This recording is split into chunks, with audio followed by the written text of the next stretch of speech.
യം ശൈവാഃ സമുപാസതേ ശിവൈതി ബ്രഹ്മേതി വേദാന്തിനോ ബൗദ്ധാ ബുദ്ധ ഇതി പ്രമാണപടവഃ കർത്തേതി നൈയായികാഃ അർഹന്നിത്യഥ ജൈനശാസനരതാഃ കർമ്മേതി മീമാംസകാഃ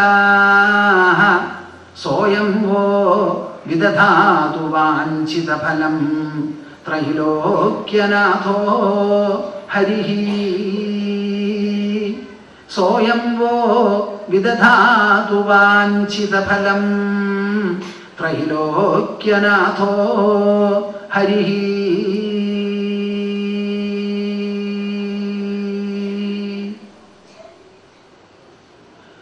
പണ്ടെങ്ങാണ്ടമ്മ കേൾപ്പിച്ചതു മുതലൊളിവായി കേറിയെന്നുള്ളിലെന്തോ വർദ്ധിച്ചു നാൾക്കുനാളായി അതതിരു കവിയാനുള്ള വാത്സല്യമായി. ഭാവത്തിൻ പാവനത്വം വഴിയരുളിയ തൻ ഭാവസമ്പാദനത്താൽ സമ്പൂർണ്ണ സ്നേഹമായിട്ടതു സതതമിതാ മുറ്റു നീ തന്നെ ഞാനായി. സമ്പൂർണ്ണ സ്നേഹമായിട്ടതു സതതമിതാ മുറ്റു നീ തന്നെ ഞാനായി.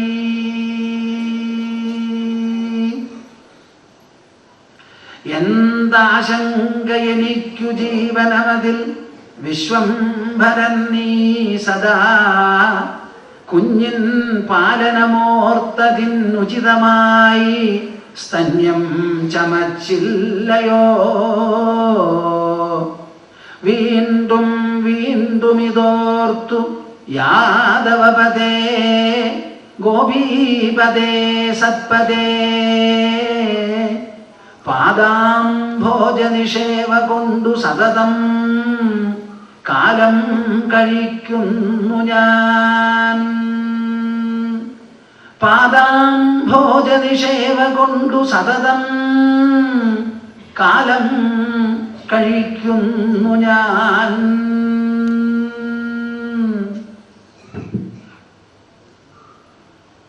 ധർമ്മപ്രോജ്ജിത കൈതഗോത്ര പരമോ നിർമത്സരാണാം സദാം വേദ്യം വാസ്തവമത്ര വസ്തു ശിവദം താപത്രയോന്മൂലനം. ശ്രീമദ്ഭാഗവതേ മഹാമുനികൃതേ കിം വാ പരൈരീശ്വരഃ സദ്യോ ഹൃദ്യവരുധ്യതേത്ര കൃതിഭിഃ ശുശ്രൂഷുഭിസ്തക്ഷണാത്. നിഗമകൽപതരോർഗളിതം ഫലം ശുഖമുഖാദമൃതദ്രവ സംയുതം പിബത ഭാഗവതം രസമാലയം മുഹുരഹോ രസികാ ഭുവി ഭാവുകാഃ. പിബത ഭാഗവതം രസമാലയം മുഹുരഹോ രസികാ ഭുവി ഭാവുകാഃ. മദീയ ഹൃദയാകാശേ സദാനന്ദമയോ ഗുരുഃ ഉദേതു സതതം സമ്യക് അജ്ഞാനതിമിരാരുണഃ. ഇനി 2-3 മിനിറ്റുകൾ സദസ്യരുടേതാണ്, ശ്രോതാക്കളുടേതാണ്. നിങ്ങളെല്ലാവരും അതിൽ പങ്കെടുത്ത് സ്വർഗവും ഭൂമിയും വൈകുണ്ഠവുമെല്ലാം പ്രസരണങ്ങൾ കൊണ്ട് നിറയ്ക്കാവുന്ന തരത്തിലുള്ള ഒരു ഓങ്കാര കൂട്ടായ്മ നാം ഇവിടെ രചിക്കണം. ഹരിഹി ഹരിഹി ഓം. നിവർന്നിരിക്കൂ, കണ്ണടയ്ക്കൂ.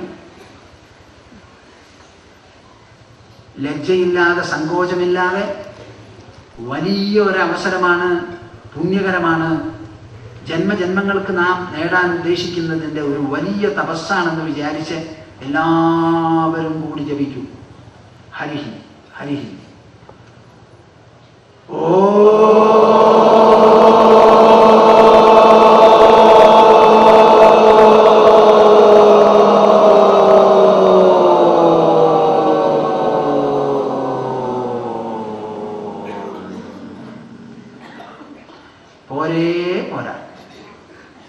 ഇതാ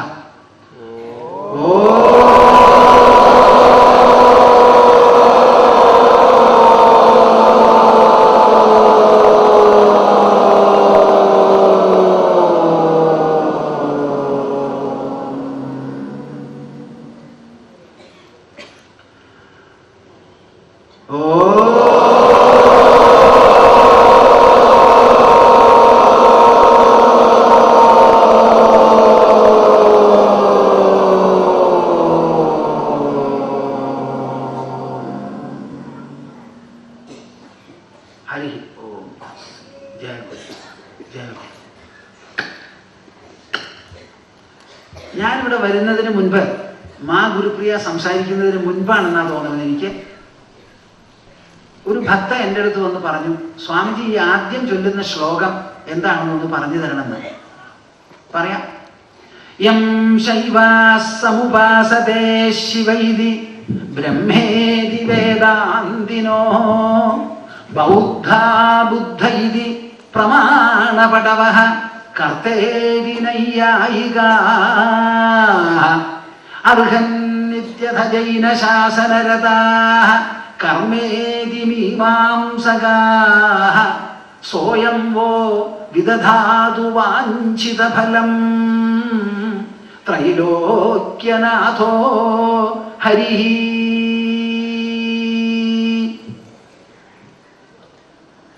ഭാരതീയ തത്വസിദ്ധാന്തങ്ങൾ മുഴുവനും ഒരുമിച്ച് കോർത്തിണക്കി നമ്മുടെ മുൻപിൽ അവതരിപ്പിക്കുന്നതാണ് ഈ ശ്ലോകം. ഇത് ആര് രചിച്ചു, എപ്പോൾ രചിച്ചു എന്നുള്ളത് പറയാൻ സാധിക്കില്ല. ഞാൻ മനസ്സിലാക്കിയിടത്തോളം വിജയനഗരം എന്നൊരു സാമ്രാജ്യമുണ്ടായിരുന്നു. ആ സാമ്രാജ്യത്തിൽ ഒരു തൂണിൽ കൊത്തിവെച്ചിട്ടുള്ളതാണത്രേ ഈ ശ്ലോകം. അതിനെ തുടർന്ന് പിന്നെ അറിയാൻ കഴിഞ്ഞത് ബദരി നാരായണ ക്ഷേത്രമുണ്ടല്ലോ, ബദരിനാഥൻ, ആ നാരായണന് ചെല്ലുന്ന ധ്യാന ശ്ലോകമാണിത് എന്നും പറഞ്ഞു കേട്ടു. ഇങ്ങനെ രണ്ട് റെഫറൻസ് ആണ് ഈ ശ്ലോകത്തെ സംബന്ധിച്ചിടത്തോളം എനിക്ക് കിട്ടിയിട്ടുള്ളത്. അതിൽ അവസാനമായി പറയുന്നത്, ത്രിലോകനാഥനായിരിക്കുന്ന ഹരി നിങ്ങൾക്ക് എല്ലാവർക്കും വാഞ്ചതി ഫലം, ഇഷ്ടപ്പെടുന്നതായ അഭീഷ്ടങ്ങളെല്ലാം നിറവേറ്റി നിങ്ങളുടെ മനസ്സിനെ തൃപ്തമാക്കട്ടെ, സമ്പദ് സമൃദ്ധമാക്കി തീർക്കട്ടെ എന്നാണ്. ആ ഹരി എങ്ങനത്തെ ആളാ? നമ്മുടെ ഭാരതത്തിൽ പല വിധത്തിലുള്ളതായ ദാർശനിക സിദ്ധാന്തങ്ങളുണ്ട്. അതിൽ ബൗദ്ധമതമുണ്ട്, ജൈനമതമുണ്ട്, ബാക്കി പല ലൈൻസിലും വിഭാഗത്തിലും പെട്ടവരുണ്ട്. അങ്ങനെ പലരും പലതായി പരിഗണിച്ച് പലതായും ഉപാസിച്ചു വരുന്നവർ. മീമാംസകർക്ക് കർമ്മം, ജൈനന്മാർക്ക് ബൗദ്ധന്മാർക്ക് അർഹത്ത് എന്ന് പറഞ്ഞത്, ഇങ്ങനെ എല്ലാം കൂടിയിട്ടുള്ളത് അഖില ലോകവ്യാപകമായിരിക്കുന്ന ഒരു അഭൗമ സാന്നിധ്യം മാത്രമാണ്. അതിനെ ശ്രീഹരി എന്ന് നാമകരണം ചെയ്തുകൊണ്ട് സൗകര്യാർത്ഥം ഞങ്ങളിതാ പറയുന്നു, ഉപാസിക്കുന്നു. ആ ശ്രീഹരി എല്ലാവരുടെയും മനോരഥങ്ങൾ സഫലമാക്കി തീർക്കട്ടെ എന്ന ഒരു മംഗളോക്തിയാണ് ഇതിലുള്ളത്. ഇനി ഞാൻ ആ ശ്ലോകം ആദ്യം പറയാം, അപ്പൊ നിങ്ങൾക്ക് മനസ്സിലാവും. യം ശൈവാസമുപാസതേ ശിവയിതി, ശിവഭക്തന്മാർ ശിവനായും, ബ്രഹ്മേതി വേദാന്തിനോ, വേദാന്തികൾ പരബ്രഹ്മമായും, ബൗദ്ധ ബുദ്ധ ഇതി, ബുദ്ധൻ ബുദ്ധൻ എന്ന് പറയുന്നുണ്ട് ബൗദ്ധന്മാര്, പ്രമാണപടവഃ കർത്തേരി നൈയായികാഃ, നൈയായികന്മാർക്ക് കർത്ത എന്നൊരു സങ്കല്പമുണ്ട്. അർഹൻ നിത്യഥ ജൈനശാസനരതാഃ, ജൈന സിദ്ധാന്തത്തിൽ അർഹത്ത് എന്ന് പറയുന്നത് കർമ്മേതി മീമാംസകാഃ, മീമാംസകന്മാർക്ക് കർമ്മവും. സോയം വോ വിദധാതു വാഞ്ചിത ഫലം ത്രൈലോക്യനാഥോ ഹരിഃ. ഇങ്ങനെ പലതുമായി പരിഗണിച്ച് വിഭാവനം ചെയ്ത് ധ്യാനിച്ച് സങ്കല്പിച്ച് സിദ്ധാന്തങ്ങളും തത്വങ്ങളും ആവിഷ്കരിച്ച് പ്രചരിപ്പിച്ചു വരുന്നതായ എല്ലാം കൂടിയുള്ള ആകെ മൊത്തം ആ ശ്രീഹരി എന്ന് പറയുന്ന പരമകല്യാണ നിധിയായിരിക്കുന്ന സാന്നിധ്യമുണ്ടല്ലോ, ആ സാന്നിധ്യം എല്ലാവരുടെയും അഭിലാഷങ്ങൾ നിറവേറ്റി സർവരെയും പൂർണ്ണരാക്കി തീർക്കട്ടെ എന്നാണ് ഈ ശ്ലോകം കൊണ്ട് ഉദ്ദേശിക്കുന്നത്. അത് പറയുമ്പോൾ എനിക്ക് ഒരു കാര്യവും കൂടി പറയണം. പുരുഷോത്തമ സ്വാമിജി ഈ ശ്ലോകം ചൊല്ലുണ്ടായി. എല്ലാവരും ചെല്ലുമ്പോൾ ഞാൻ വഹ എന്ന് ചെല്ലുന്ന സ്ഥാനത്ത് ബാക്കിയുള്ളവർ ന എന്നാണ് പറയാറുള്ളത്. ഇത് രണ്ടും തമ്മിൽ എന്താ വ്യത്യാസം? നമുക്ക് മംഗളം വരുള്ളട്ടെ എന്നാണ്. ഞാനത് ചൊല്ലുമ്പോൾ എനിക്ക് ഒരു മംഗളവും വേണ്ടെന്നാണ് പറയുന്നത്. എല്ലാം ബാക്കിയുള്ളവർക്ക് മതി. എൻ്റെ മനസ്സിൽ തോന്നുന്നത് അതാണ്. ഞങ്ങൾ ചതുർത്ഥാഷ്ടമികളാണല്ലോ, തപോധനന്മാരാണ്. ഞങ്ങൾക്ക് വേണ്ടി ഒരു അനുഗ്രഹമോ ഒരു ആശീർവാദമോ ചോദിക്കാറില്ല. ഞാൻ തന്നെ ഇല്ല, പിന്നെ ആണോ എനിക്ക് വല്ലതും? ഒന്നും വേണ്ട. ഈ ശരീരം നിലനിർത്തുന്നതോ ചേഷ്ടമാനം ശരീരം സ്വം പശ്യത്യന്യ ശരീരവത്. ഞാൻ അധ്യാത്മമായിട്ട് ആത്മജ്ഞാനമാണ് കൂടുതലും സംസാരിക്കാറുള്ളത്. എൻ്റെ അടുത്ത് വന്നിരുന്ന് ആത്മജ്ഞാന വിവരണങ്ങളൊക്കെ കേൾക്കേണ്ടതാ. അങ്ങനെയുള്ള ശ്രോതാക്കളെയും കിട്ടാൻ വളരെ ബുദ്ധിമുട്ടാണ്. ചേഷ്ടമാനം ശരീരം സ്വം പശ്യത്യന്യ ശരീരവത്. അവനവന്റെ ശരീരം എന്നൊന്നില്ല. ബാക്കിയുള്ളവരുടെ ശരീരങ്ങൾ എങ്ങനെ പെരുമാറണോ അതേമാതിരി അതേ വായു അതേ പ്രകൃതി ഘടകങ്ങളാൽ രൂപീകരിച്ച് നിലനിർത്തി പോരുന്നതാണ് തൻ്റെ ശരീരം. അതിൻ്റെ മുകളിൽ ഒരു ഉടമസ്ഥാവകാശവും ഈ സ്വാമിജിയെ സംബന്ധിച്ചിടത്തോളം എനിക്കില്ല.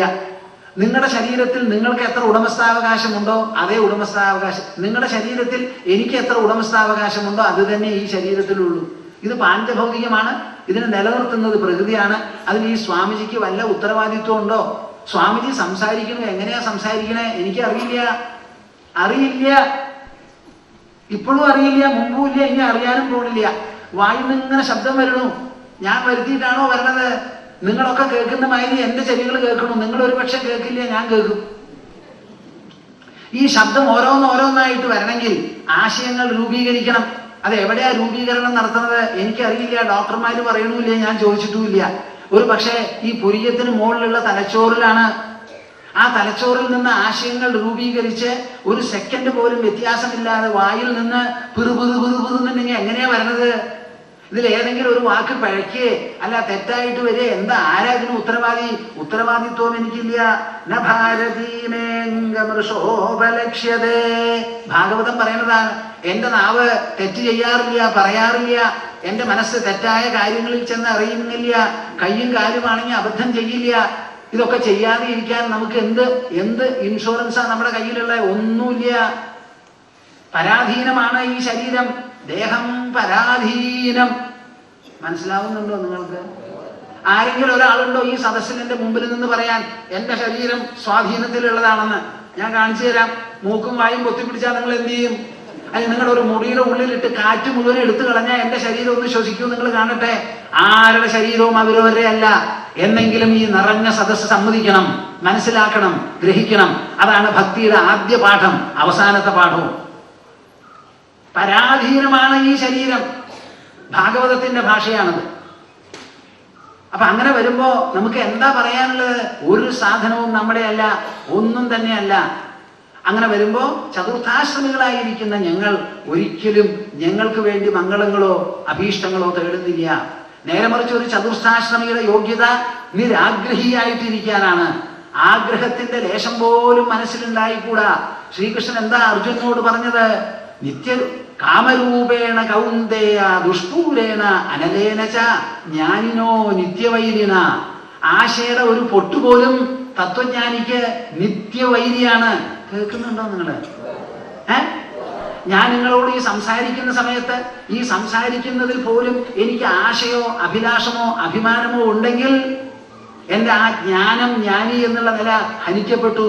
അത് പരണ്ടു വീട് കഴിഞ്ഞു. ജ്ഞാനിക്ക് നിത്യവൈരിയാണ് അഭിലാഷം. ആ അഭിലാഷം എവിടം വരെ എത്തി? ഈശ്വര ദർശനം പോലും വേണം എന്നുള്ള അഭിലാഷം എൻ്റെ മനസ്സിലില്ല. എന്ന് വെച്ചാൽ എന്താ അർത്ഥം? അർത്ഥണ്ടതിന് ആ ആശ മുമ്പുണ്ടായിരുന്നു, പിന്നീട് അത് നിർവഹിക്കപ്പെട്ടിരിക്കണം. അതുമില്ല. നമുക്ക് കാണുന്നതും കേൾക്കുന്നതും ഒക്കെ ഈശ്വരനായി തീർന്നു. ഈശ്വരനല്ലാതെ മറ്റൊന്നുമില്ല. അത് സത്യമാണെങ്കിൽ പിന്നെ ഈശ്വര കാണുക കേൾക്കുക അങ്ങനെ വല്ലതും വേണോ? വേണ്ടല്ലോ. എല്ലാ വിധത്തിലുള്ള അഭിലാഷങ്ങളും പോയി മനസ്സ് സംശുദ്ധമാകുന്ന ഒരു നിലയുണ്ട്. അതിനുവേണ്ടി പരിശ്രമിക്കണം. സന്യാസ ജീവിതം ഇതിന് മാത്രം വേണ്ടിയിട്ടാണ്. അല്ലാണ്ട് ആശകളും ആവശ്യങ്ങളും ഉള്ളിൽ ഇങ്ങനെ പൊറുപ്പിക്കാനല്ല. അതിന്റെ ആവശ്യമില്ല. ആശകളില്ലാത്തവനെ ഭഗവാൻ വേണ്ടതുപോലെ നോക്കിക്കോളും. ആശയുണ്ടെങ്കിലോ കുഴപ്പം. ഇതാ കണ്ടോളൂ എന്താ നടന്നേന്ന്. ശ്രീകൃഷ്ണ പരമാത്മാവിന്റെ ജന്മമാണ് 10-ാം അധ്യായത്തിൽ നാം കണ്ടത്. അതിന്റെ ലീലാവിലാസങ്ങൾ ഒരുപക്ഷെ വർണ്ണന തുടർന്നുകൊണ്ടിരിക്കുകയാണ്. അങ്ങനെ ദശമസ്കന്ധത്തിൽ ഏറ്റവും വലിയ സ്കന്ധം 12 സ്കന്ധങ്ങളിലുള്ള ശ്രീമദ് ഭാഗവതത്തിൽ 10ാം സ്കന്ധത്തിൽ ശ്രീകൃഷ്ണ പരമാത്മാവിന്റെ അപൂർവമായിരിക്കുന്ന സുന്ദര ജന്മവും അതോടനുബന്ധിച്ചു വന്ന എല്ലാ നൂലാമാലകളും വിഷമങ്ങളും എല്ലാം കഴിഞ്ഞ് ആ ശ്രീകൃഷ്ണൻ ചെറുപ്പം മുതൽക്ക് തന്നെ തന്റെ സാഹസവും വീര്യവും ധർമ്മവും ജ്ഞാനവും എല്ലാം ഭംഗിയായി നടത്തി വരുന്നു. നിങ്ങൾക്കറിയാമോ, ഈ ശാസ്ത്ര സദസ്സിൽ പറഞ്ഞത് പോരാ, പറയാനുള്ള ആൾക്കാരും പോരാ. വളരെ വിപുലമായിരിക്കുന്ന ഒരു ശാസ്ത്ര സമ്പത്ത് നമുക്കുണ്ട്. ഐശ്വര്യസ്യ സമഗ്രസ്യ ധർമ്മസ്യ യശസ്ശ്രിയഃ ജ്ഞാന വൈരാഗ്യയോശ്ചൈവ ഷണ്ണാം ഭഗൈതീരണ. ശ്രീ ഭഗവാനുവാച എന്നിങ്ങനെ കൃഷ്ണനെ പറിച്ച് പറയാറുണ്ട്. ഭാരതത്തിലാകട്ടെ ഭാഗവതത്തിലാകട്ടെ ഭഗവാൻ പറഞ്ഞു ഭഗവാൻ പറഞ്ഞു എന്നാ പറഞ്ഞതൊക്കെയോ ദേവകി പെറ്റ് യശോദ വളർത്തിയ കൃഷ്ണനാണ് പറഞ്ഞത്. എങ്ങനെയായി കൃഷ്ണൻ ഭഗവാനായത്? എപ്പോഴാ ആയത്? ആർക്ക് വേണമെങ്കിൽ ഭഗവാൻ നമ്മൾ പറയാമോ? അങ്ങനെ ഭഗവാന്റെ ഒരു ജന്മമുണ്ടോ? ഇതിനൊക്കെ നമ്മുടെ ശാസ്ത്രങ്ങളിൽ മറുപടിയുണ്ട്. ഭഗം ഭഗം എന്ന് പറഞ്ഞാൽ 8 കൂട്ടം വിശേഷങ്ങളുടെ കൂട്ടായ്മയാണ് ഭഗം എന്ന് പറയുന്നത്. എന്തൊക്കെയാണത്? ഐശ്വര്യസ്യ സമഗ്രസ്യ ധർമ്മസ്യ യശസ ശ്രിയഃ ജ്ഞാന വൈരാഗ്യയോശ്ചൈവ. ഈ പറയുന്ന 6 കൂട്ടം ഉണ്ടെങ്കിൽ അതിന് ഭഗവാണ്. ഭഗമുള്ളവൻ ഭഗവാനാണ്. ഭാഗവതത്തിന്റെ ഉദ്ദേശം, ഭഗവത്ഗീതയുടെ ഉദ്ദേശം മനുഷ്യനായി പിറന്ന എല്ലാവരെയും ആന്തരമായി മനസ്സിനെ ജ്ഞാനവും വൈരാഗ്യവും എല്ലാം കൂട്ടിച്ചേർത്ത് അങ്ങനെ സമ്പൂർണമായ സൗഭാഗ്യം അനുഭവിച്ച് ഭഗവാനാക്കി തീർക്കുന്നതിനാണ് ഭഗവത്ഗീതയും അതുപോലെയുള്ള ശാസ്ത്രങ്ങളും. മനസ്സിലാവുന്നുണ്ടോ നിങ്ങൾക്ക്? നിങ്ങളോട് ആരും പറഞ്ഞില്ല പിച്ചയായിട്ടിരിക്കൂന്ന്. എപ്പോ നോക്കിയാലും വയ്യായും പോരായേ ഉള്ളൂ. അവള് ശരിയായില്ല, ഇവള് ശരിയായില്ല, പിറന്നത് നന്നായില്ല, അച്ഛനമ്മമാര് വളർത്തിയില്ല, പഠിക്കണം എന്ന് വിചാരിച്ചു, പറഞ്ഞയക്കാൻ കാശുണ്ടായിരുന്നില്ല, അപ്പോഴേക്കും തല നരച്ചു. ഇതന്നെയല്ലേ നിങ്ങളുടെ വർത്തമാനം? ഈ വക പെല്ലും പെലാട്ടും ഒക്കെ കളയൂ, മാറ്റൂ. അല്ലലും അലട്ടും പോട്ടെ പോട്ടെ. മനസ്സിനെയാണ് നമുക്ക് സുന്ദരമാക്കേണ്ടത്. ശരീരം മാത്രമേ ഭൗമമായി ഇവിടെ ജനിച്ചിട്ടുള്ളൂ, അച്ഛനമ്മമാരുടെ ഗർഭത്തിലൂടെ ഗർഭാധാനത്തിലൂടെ വന്നിട്ടുള്ളൂ. നമ്മുടെ മനസ്സാകട്ടെ തങ്ക മനസ്സാണ്. നിങ്ങൾ സമ്മതിക്കുന്നുണ്ടോ? അത് ഓ തങ്ക മനസ്സാണ്. അതിന് കറുപ്പില്ല, അതിന് ചുരുക്കമില്ല. ആ മനസ്സിൽ സങ്കല്പങ്ങളും ഭാവങ്ങളും ആശയങ്ങളും വരുന്നതിനാണ് ഇടുക്കവും വികാസവും സംഭവിക്കാൻ പോണത്. അർജുനൻ എരന്നില്ലേ? കാർപ്പണ്യദോഷോപഹത സ്വഭാവ. എന്റെ മനസ്സിനെ ഇടുക്കം ആക്രമിച്ചിരിക്കുന്നു. ആ ഇടുക്കത്തിനെ ഇല്ലായ്മ ചെയ്ത് അതിനെ വികസിത പൂരിതമാക്കി തരൂ കൃഷ്ണ കൃഷ്ണ എന്ന് പറഞ്ഞു. അത് ആക്കി തീർക്കാൻ കൃഷ്ണന് സാധിച്ചു. അത് ശരീരത്തിന്റെ മെടുക്കല്ല, ചമ്മട്ടിയുടെ മെടുക്കല്ല, കുതിര കടിഞ്ഞാണിന്റെ മെടുക്കല്ല, അദ്ദേഹത്തിന്റെ നാവിന്റെയും മെടുക്കല്ല. അദ്ദേഹം ഭഗവാനായതുകൊണ്ടാണ് അത് സാധിച്ചത്. എത്ര വേണമെങ്കിലും ഐശ്വര്യം, എത്ര ഈശ്വരഭാവം, എത്ര വേണമെങ്കിലും ജ്ഞാനം, എത്ര വേണമെങ്കിലും വൈരാഗ്യം, ധർമ്മമോ ആപത്തില് ഗുരുനാഥനെ നേരിട്ട് മുത്തച്ഛനെയും കൂടി ശരവിസർജനം കൊണ്ട് നേരിടണം എന്ന് വന്നപ്പോ സാമാന്യ ശാസ്ത്രങ്ങളും ധർമ്മങ്ങളും ഇതിഹാസങ്ങളും സ്മൃതികളും എല്ലാം തന്നെ പരാജയപ്പെട്ടു. അസ്ഥാന സ്നേഹകാരുണ്യ ധർമാധർമ്മധിയാകുലം. അസ്ഥാനത്തിലുള്ള സ്നേഹം കൊണ്ടും കാരുണ്യം കൊണ്ടും ധർമ്മമെന്ത് അധർമ്മമെന്ത് എന്ന് കണ്ടുപിടിക്കാൻ പറ്റാതെ വിഷണ്ണനായി വ്യസനമഗ്നനായി ആശയങ്ങളാൽ ആക്രമിക്കപ്പെട്ട് വൈരുദ്ധ്യമൂർത്തിയായി നിന്നു ആര്? അർജുനൻ. ആ അർജുനൻ പറയാണ്, എന്റെ മനസ്സിന്റെ ഇടുക്കം തീർത്ത് എനിക്ക് ശ്രേയസ് തരണമെന്ന്. സുമാർ 2 മണിക്കൂർ 2.5 മണിക്കൂർ സമയം കൊണ്ട് അങ്ങനെ എല്ലാം കൊണ്ടും പ്രക്ഷുബ്ധമായി ഇടുക്കത്തിൽ കിടന്ന് ഉഴഞ്ഞുകൊണ്ടിരുന്നതായ അർജുനന്റെ മനസ്സിനെ ഭഗവാനാക്കി തീർത്തു. വേണ്ടത്ര ജ്ഞാനം, വൈരാഗ്യം എല്ലാം കൊടുത്തതിന് ശേഷം അർജുനൻ പറയാണ്, ഒരു യുദ്ധമല്ല കൃഷ്ണ, 10 മഹാഭാരത യുദ്ധം വേണമെങ്കിൽ ഞാൻ ചെയ്യാം. ഇങ്ങനെ സങ്കടപ്പെട്ടുകൊണ്ടിരുന്ന അർജുനന്റെ മനസ്സിനെ സന്തോഷ സൗഭാഗ്യപൂർണമാക്കാൻ ശ്രീകൃഷ്ണൻ എങ്ങനെ സാധിച്ചു? അദ്ദേഹം ഭഗവാനായതുകൊണ്ട് സാധിച്ചതാണ്. ആ ഭഗവത് ശബ്ദത്തിന് അതാണ് അർത്ഥം. സാധാരണ നമ്മൾ ഈശ്വരൻ ഈശ്വരൻ അമാനുഷ വൈഭവമുള്ള ഒരാള് എന്ന് പറഞ്ഞ് സ്തുതിക്കുന്ന ആ കാര്യം വേറെ. ആ ഭഗവാൻ ഉണ്ടായിരിക്കാം, നമുക്കത് മനസ്സിലാക്കാൻ പറ്റില്ല, ആവശ്യവുമില്ല. നമ്മൾ അറിയപ്പെടുന്ന ഭഗവാൻ മനുഷ്യന്റെ മനസ്സിനെ അതിന്റെ ദൂഷ്യങ്ങളും പരാതികളും ഇടുക്കങ്ങളും പോരായ്മകളും മാലിന്യങ്ങളും എല്ലാം തന്നെ തീർത്ത് അതിന് വിശാലതയും സൂക്ഷ്മതയും എനിക്കെല്ലാം വേണ്ടത്തോളം കിട്ടി. ഇനി ഒരാവശ്യവുമില്ല. ജ്ഞാനവാപ്തം അവാപ്തവ്യം, എനിക്ക് കിട്ടേണ്ടതോ കൊടുക്കേണ്ടതോ ആയിട്ട് ഒന്നുമില്ല. ഞാൻ ആപ്തകാമനാണ് എന്നുള്ള പ്രതീതി, എന്നുള്ള അനുഭവം, എന്നുള്ള സാക്ഷാത്കാരം, ആ തൃപ്തിയുടെ പരമകാഷ്ഠ ഇത് അനുഭവിക്കാൻ നമുക്ക് സാധിക്കും, മനസ്സുള്ളവർക്കെല്ലാവർക്കും. അതെങ്ങനെ സാധിക്കും എന്നുള്ളതാണ് ശ്രീമദ് ഭാഗവതത്തിൽ അടിതൊട്ട് മുടി വരെ പറയുന്നത്. ആ ശ്രീകൃഷ്ണ പരമാത്മാവിന് ഭഗവാനായി, ഭഗവാൻ എന്നുള്ള ആള് അദ്ദേഹം പറഞ്ഞത് ഭഗവത്ഗീത, അത് കേട്ടാൽ നമ്മൾ ആയിത്തീരാൻ പോകുന്നത് ഭഗവാൻ. അതുകൊണ്ടും ഭഗവത്ഗീത, അങ്ങനെ ഭഗവത്ഗീത വരെ ഉപദേശിച്ച ആ ശ്രീകൃഷ്ണ പരമാത്മാവ് ഒരു സ്ഥലത്തും താമസിച്ചില്ല. ജനിച്ചത് മധുരയിൽ ഞാൻ പറഞ്ഞതുപോലെ ഉടനെ അമ്പാടിക്ക് വൃന്ദാവനത്തിൽ കൊണ്ടുപോകുന്നു പറഞ്ഞു. അവിടുന്ന് എത്രയും വേഗം മധുരയ്ക്ക് തിരിച്ചു വന്നു. ഉഗ്രസേനനെ രാജാവാക്കി. കഴിയുന്നതും വേഗം ഇതേവരെ ഒരൊറ്റ ആളും താമസിച്ചിട്ടില്ലാത്ത സ്ഥലം, സമുദ്രത്തിന്റെ ഉള്ളിൽ തന്നെ ആയിക്കോട്ടെ, അവിടെ ഒരു പാലസ് കെട്ടി അവിടെ താമസിച്ചു.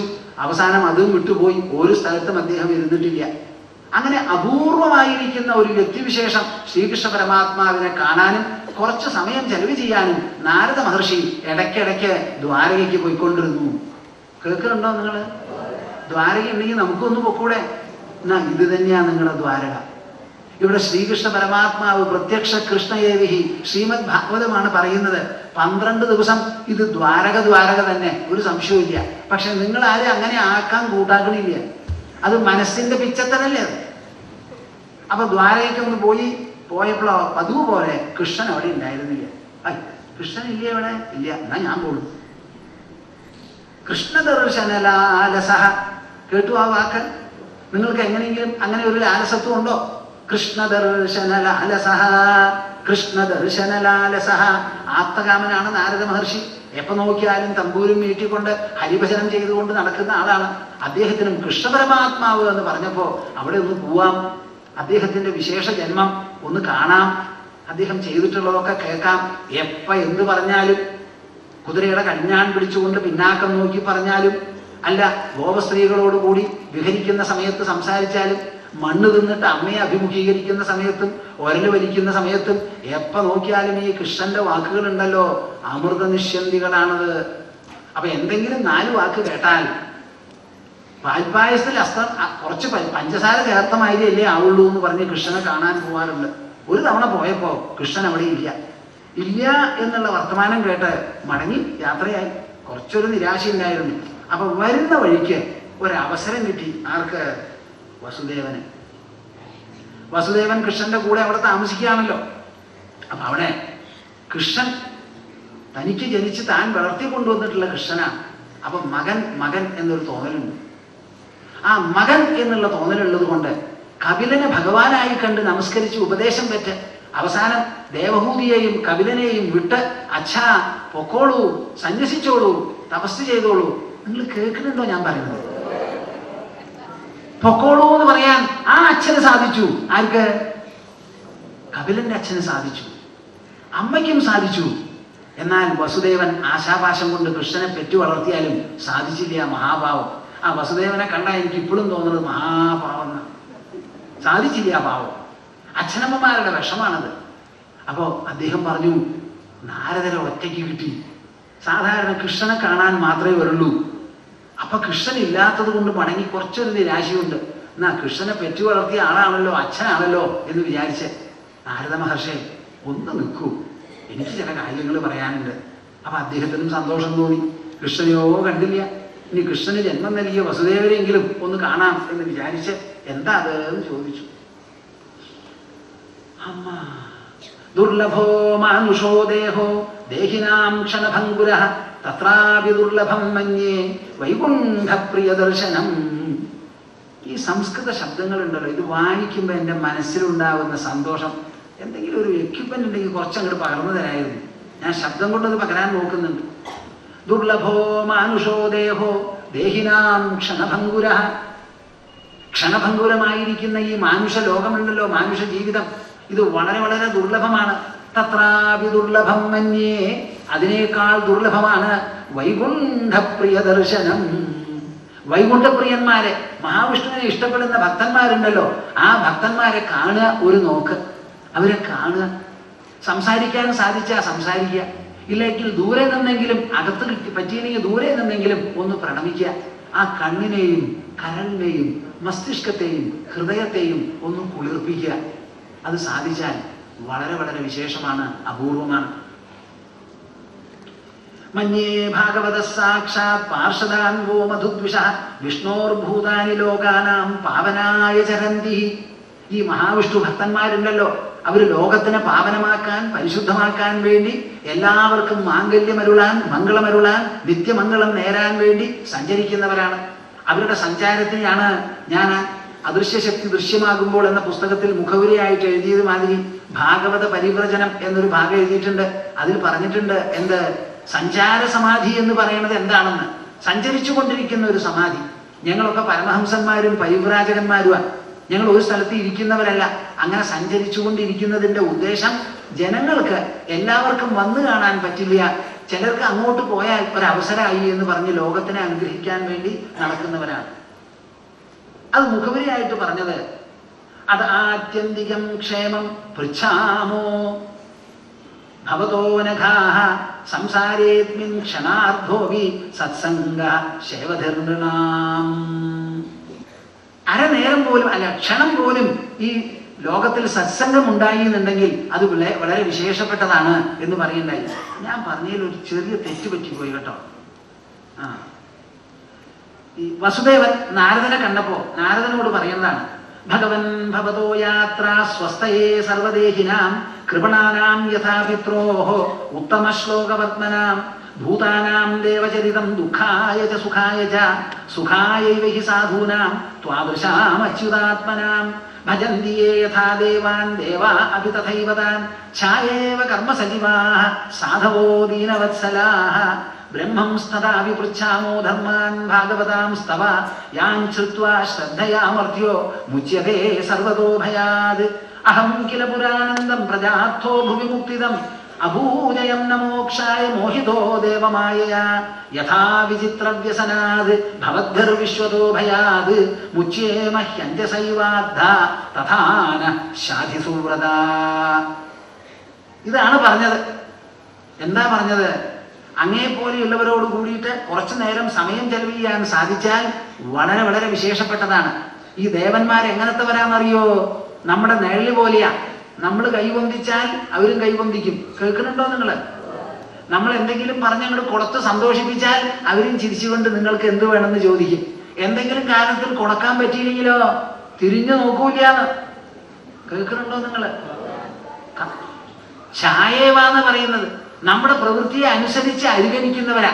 അതെ, എനിക്ക് നിങ്ങളെ ഇഷ്ടമാണ്, അപ്പൊ അവര് പറയും നിങ്ങളെ ഇഷ്ടമാണ്. അപ്പൊ നമ്മൾ പറഞ്ഞില്ലെങ്കിലോ ഇതെന്താ കാര്യം, കണ്ണാടിയിൽ നോക്കി ചിരിക്കുന്നത് പോലെ സ്വതന്ത്രമായിട്ടൊരു ഭാവം അവർക്കില്ല, നമ്മളെ അനുസരിക്കാൻ വരില്ല.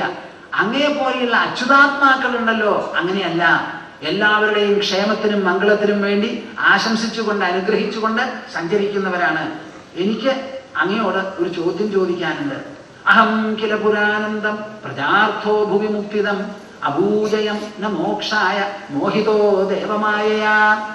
ഞാൻ മഹാവിഷ്ണുവിനെ, ചതുർഭുജധാരിയായിരിക്കുന്ന മഹാവിഷ്ണുവിനെ, ശ്രീഹരുവിനെ മനസ്സിൽ സങ്കല്പിച്ച് കുറെ നേരം തപസ് ചെയ്ത് ധ്യാനിച്ചു. ആ ധ്യാനത്തിൽ മഹാവിഷ്ണു സന്തുഷ്ടനായി പ്രത്യക്ഷപ്പെട്ട് എന്റെ മുൻപിൽ വന്നു നിന്നു. എല്ലാം തരാൻ, കേൾക്കുന്നുണ്ടോ? എല്ലാം തരാൻ, നിത്യസുഖ മംഗള പരിപൂർണമായിരിക്കുന്ന മോക്ഷവും തരാൻ തയ്യാറായി മഹാവിഷ്ണു മുൻപിൽ ഇങ്ങനെ നിൽക്കുകയാണ്. ആ മഹാവിഷ്ണുവിൻ്റെ അടുത്ത് എന്താ വേണ്ടേ എന്ന് ചോദിച്ചപ്പോ ഞാൻ പറഞ്ഞു പോയി, നാരദ മഹർഷേ, മകനായിട്ട് ജനിക്കണം എന്ന്. എന്ത്? ഈശ്വരന്റെ മുൻപിൽ മാത്രം നിങ്ങൾ നിർദ്ദേശം കൊടുക്കണ്ട, എനിക്ക് ഇന്നത് വേണമെന്ന് പറയണ്ട. ഭഗവാനെ, അങ്ങയുടെ പ്രസാദം, അങ്ങയുടെ സന്തോഷം, അങ്ങയുടെ അനുഗ്രഹം മാത്രം മതി. പ്രഹ്ലാദൻ ചൂണ്ടിക്കാണിച്ചു തന്നു. എന്തിനാ? എന്നെ പ്രലോഭിപ്പിക്കാനാണോ വരം ചോദിക്കാൻ പറയണത്? അങ്ങനെ ചോദിക്കുന്നത് അങ്ങയ്ക്ക് ശരിയല്ല, എനിക്കും ശരിയല്ല. ഞാനൊരു ഭൃത്യനാണ്. സ്വാമിയെ പ്രത്യേകമായി പ്രസാദിപ്പിക്കേണ്ട ഒരു ഉദ്ദേശം എനിക്ക് ഉണ്ടാകരുത്. ഭൃത്യന്മാരുടെ സ്വാമിത്വം കൂടുതലായി നിലനിർത്താൻ വേണ്ടി ഇടയ്ക്കിടയ്ക്ക് ഓണം, വിഷു, ഉത്രാടം ഇതിനൊക്കെ സമ്മാനം കൊടുക്കണ ദൈവവും ശരിയല്ല. ഇതൊരു തരത്തിലുള്ള കച്ചവടമേ ആകുന്നുള്ളൂ. പ്രഹ്ലാദൻ പറഞ്ഞതാ. ഇനി അങ്ങയ്ക്ക് നിർബന്ധമാണെങ്കിൽ ഒരൊറ്റ കാര്യം, എന്റെ മനസ്സിൽ ആഗ്രഹങ്ങൾ അങ്കുരിക്കേ അരുത് എന്നൊരു വരം തന്നോളൂ എന്നാ പറഞ്ഞത്. ഇതൊക്കെ കാണിച്ചതിന് ശേഷമാണ് 11ാമത്തെ സ്കന്ധം. 11ാമത്തെ സ്കന്ധത്തിന്റെ വിശേഷം എന്താ? ഭഗവത് വർണ്ണനകളെല്ലാം കഴിഞ്ഞ് ഭഗവാന്റെ ലീലകളും ലീലാവതാരങ്ങളും ലീലാപ്രവൃത്തികളും പലതും കണ്ട് ആ മഹിമയും ആ മേന്മയും ആ അപൂർവതയും ആ അലങ്കാരങ്ങളും എല്ലാം വായിച്ചു കേട്ട് മനസ്സിൽ ഭഗവാനോട് ഈശ്വരനോട് താല്പര്യവും താതാത്മ്യവും ജനിച്ചു കഴിഞ്ഞാൽ പിന്നെ ഭഗവത് കഥകൾ അവിടെ നിർത്താം. പിന്നെ നമ്മൾ കേൾക്കേണ്ടത് എന്താ? ഞാനൊരു ഭക്തനായിരിക്കണു, ഒരു ഭാഗവതനായിരിക്കണു, ഭഗവാനോട് ആഭിമുഖ്യം എന്റെ മനസ്സിൽ തോന്നി. അങ്ങനെയുള്ള ഭക്തൻ ലോകത്തിൽ എങ്ങനെയാണ് പെരുമാറേണ്ടത്, എങ്ങനെയാണത് പ്രായോഗികമാക്കേണ്ടത്? കുറെയൊക്കെ ഇംഗ്ലീഷിൽ മാ ഗുരുപ്രിയ നിങ്ങളോട് പറയണ്ടായി. എങ്ങനെയാണ് ഒരു ഭക്തൻ നോക്കിക്കാണേണ്ടത് ലോകത്തെ? തന്നെ എങ്ങനെ നോക്കിക്കാണണം? എന്തായിരിക്കണം അച്ചടക്കം? അയാൾക്കുള്ള നിത്യനിഷ്ഠ എന്താകണം? മനസ്സിലുള്ള സമതുലിതമായിരിക്കുന്ന ഭാവങ്ങളൊക്കെ മാറ്റി മനസ്സിനെ സമസമ്പൂർണമാക്കാൻ എന്തു വേണം? ഈ കാര്യങ്ങളാണ് ആലോചിക്കേണ്ടത്. ഏകാദശ സ്കന്ധത്തിൽ മുഴുവനും അതാണ്. നവയോഗികളോടുള്ള ഒരു സംഭാഷണമാണ് ഇപ്പൊ ഇതിലുള്ളത്. ഇത് കഴിഞ്ഞാൽ കൃഷ്ണൻ ഉദ്ധവനോട് പറയുന്നതാ. അത് കഴിഞ്ഞാൽ മിക്കവാറും ഭാഗവതം കഴിഞ്ഞു. അങ്ങനെ ഭാഗവത ധർമ്മങ്ങളെ കുറിച്ചുള്ള ഒരു ചർച്ചയാണ് ഈ 11ാം സ്കന്ധത്തിൽ. അതിലിതാ നാരദ മഹർഷി മടങ്ങിപ്പോവാൻ പുറപ്പെട്ടപ്പോ പിടിച്ചു നിർത്തി വസുദേവൻ ചോദിക്കുകയാണ്, എനിക്കൊരു അബദ്ധം പറ്റി. മഹാവിഷ്ണു പ്രത്യക്ഷപ്പെട്ടു, എന്തു വേണമെങ്കിലും തരാമെന്ന് പറഞ്ഞു. പക്ഷെ ഞാൻ പറഞ്ഞു മകനായിട്ട് ജനിക്കണം. മഹാവിഷ്ണു കേട്ടു, ഇഷ്ടായില്ല, പോയി. എന്നിട്ടോ മകനായിട്ട് ജനിച്ചു. എന്റെ അപ്പോ ഈ 8ാമത്തെ കുട്ടിയായിട്ടാ ജനിച്ചത്, ആദ്യത്തേതായിട്ട് ജനിച്ചൂടാവോ? ആ 7 കുട്ടികള് അത് ജനിക്കുന്നതിന് മുൻപ് ഒരു അശരീരിയും ഞാൻ ജനിക്കാൻ പോണു കേട്ടോ, നിന്നെ കൊല്ലും ചെയ്യും. പിന്നെ ഇരിക്കക്കുറി ഉണ്ടോപ്പാ? ഈ ചോദിച്ചതിന്റെ തകരാറാണത്.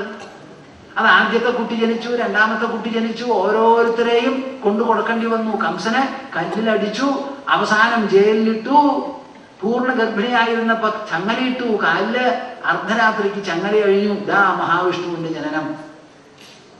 തമദ്ഭുതം ബാലകം അംബുജേക്ഷണം ജനിച്ചു. ജനിച്ച ഉടനെ ചതുർഭുജധാരിയായി പ്രത്യക്ഷപ്പെട്ടു.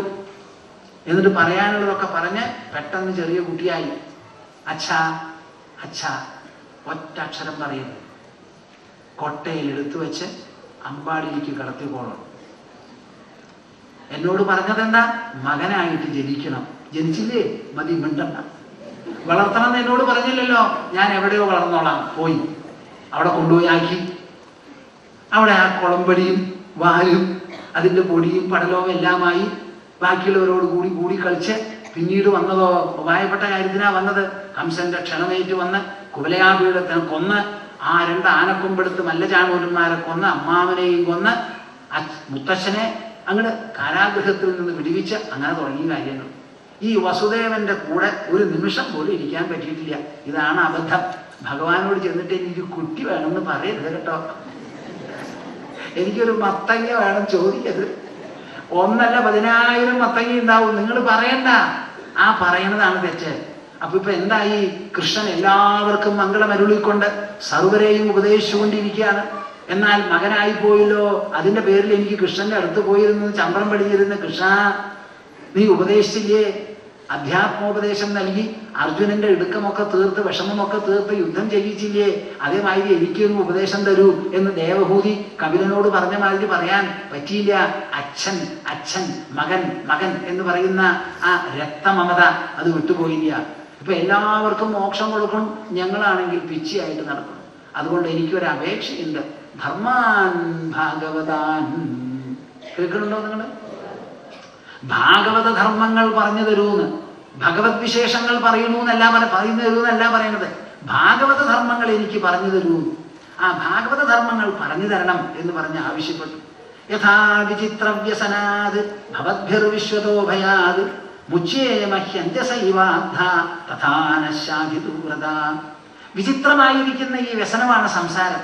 ആ സംസാരത്തിൽ നിന്ന് മോചനം കിട്ടി മനസ്സിന് സമാധാനവും സന്തോഷവും സാഫല്യവും ആത്മീയമായിരിക്കുന്ന സമ്പന്നതയും ഉണ്ടാവാനുള്ള വഴി എന്താ ഒന്ന് പറഞ്ഞു തരാമോ?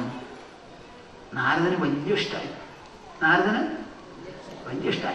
ആരാ ഈ ലോകത്തിൽ ഇങ്ങനെ ചോദിക്കാനുള്ളവര്? ഭാഗവത ധർമ്മങ്ങൾ എന്താണെന്ന് പറഞ്ഞു തരണം എന്നാ പറയണത്. നിങ്ങളുടെ വായിൽ നിന്ന് എപ്പോഴെങ്കിലും അങ്ങനെ ഒരു വിചാരം വന്നിട്ടുണ്ടോ? കൃഷ്ണവർണ്ണന കേൾക്കാൻ എപ്പോഴും ചെല്ലും. ആ കൃഷ്ണൻ എന്റെ ഭക്തൻ എങ്ങനെ ഇരിക്കണം എന്നുള്ള കാര്യത്തിനെ പറ്റി പറയുമ്പോ ആ ഭാഗം ഒന്ന് വായിച്ചു ചൊല്ലൂ സ്വാമിജി, ആ ഭാഗം ഒന്ന് ചൊല്ലൂ ഭാഗവത പണ്ഡിതന്മാരെ എന്ന് പറയുന്നവരാരുമില്ല. ആ കൃഷ്ണാവതാരം, ആ പീലിയും കോലിയും അത് കണ്ടാൽ മാത്രം മതിയല്ലോ, പിന്നെ ഒന്നും ചെയ്യണ്ടല്ലോ. ആ ഭാഗവത ധർമ്മങ്ങൾ ചോദിച്ചു അത്രേ വസുദേവൻ. അങ്ങനെ ചോദിച്ചപ്പോ നാരദന് വലിയ ഇഷ്ടമായി. ത്വയാ പരമകല്യാണ പുണ്യശ്രവണ കീർത്തന സ്മാരിതോ ഭഗവാനദ്യ ദേവോ നാരായണോ മമ. എന്ത് നല്ല പദങ്ങളാ ഇവിടെ ഉപയോഗിച്ചിരിക്കുന്നവരോ. ത്വയാ പരമകല്യാണ, നിങ്ങൾ ഇതൊക്കെ എഴുതി വെക്കണം വീട്ടില്. പരമകല്യാണ ഈശ്വരന്റെ വർണ്ണനയാണ്, പരമമായിരിക്കുന്ന കല്യാണം. ത്വയാ പരമകല്യാണ പുണ്യശ്രവണ കീർത്തന. ആ വാക്കൊന്ന് പറയൂ കേൾക്കട്ടെ ഞാൻ. പുണ്യശ്രവണ കീർത്തന, പുണ്യശ്രവണ കീർത്തന, പുണ്യശ്രവണ കീർത്തന. കേൾക്കാനും കീർത്തനം ചെയ്യാനും അങ്ങേ അറ്റം ആനന്ദകരവും പുണ്യവുമാണത്രേ ഈശ്വരന്റെ നാമങ്ങളും ഈശ്വരന്റെ ചെയ്തികളും ഈശ്വരന്റെ വൈഭവവും. ആ ഈശ്വരനെ സ്മാരിതോ ഭഗവാനദ്യ ദേവോ നാരായണോ മമ. അങ്ങനെയുള്ള ഭഗവാനെ സ്മരിപ്പിക്കുന്നതാണ് അങ്ങയുടെ ചോദ്യം. എനിക്ക് വളരെ ഇഷ്ടമായി. ഞാനൊരു കഥ പറയാം. നിമിചക്രവർത്തി എന്ന് പറഞ്ഞൊരു ചക്രവർത്തി ഉണ്ടായിരുന്നു. ആ ചക്രവർത്തിയുടെ രാജധാനിയിൽ ഒരു തവണ 9 യോഗികൾ, ഋഷഭന്റെ പുത്രന്മാര് 100 പേരിൽ 9 പേര് യോഗികളായിരുന്നു. അവരവിടെ ചെന്നു. അവിടെ ചെന്നപ്പോ ചക്രവർത്തിയല്ലേ, നമ്മുടെ ഇതിഹാസ പുരാണങ്ങളിലൊക്കെ കാണാം ചക്രവർത്തിയും മഹർഷിമാരും തമ്മിലുള്ള സംവാദം. ചക്രവർത്തി ഒരു വഴിപോക്കനായിട്ടുള്ള സംസാരമല്ല അതിൽ കാണാം, അതും കാണും കേട്ടോ, അപൂർവമായിട്ട്. എന്ന് വെച്ചാൽ എന്താ അർത്ഥം? ഈ ആത്മീയമോ ഭക്തിപരമോ ആയിട്ടുള്ള സമ്പത്തുകളും വൈഭവങ്ങളും എല്ലാം ആരാണ് അന്വേഷിച്ച് പിടിക്കുന്നത്? ആരോട് ചേരുന്നതാ? ഒന്നിനും കൊള്ളാത്ത ഏഭ്യന്മാർക്ക് ഭൂഷണം നൽകാനുള്ളതല്ലാതെ കെങ്കേമന്മാരും വീര്യവും പരാക്രമവും ഭരണസാമർഥ്യവും എല്ലാം കൊണ്ടും സമ്പത്തും ശാസനയും എല്ലാം തികഞ്ഞിരിക്കുന്ന വ്യക്തികൾക്ക് അത് പൊള്ളയാണെന്ന് തോന്നുമ്പോഴാണ് അവർ ഇതിനൊക്കെ പോണത്.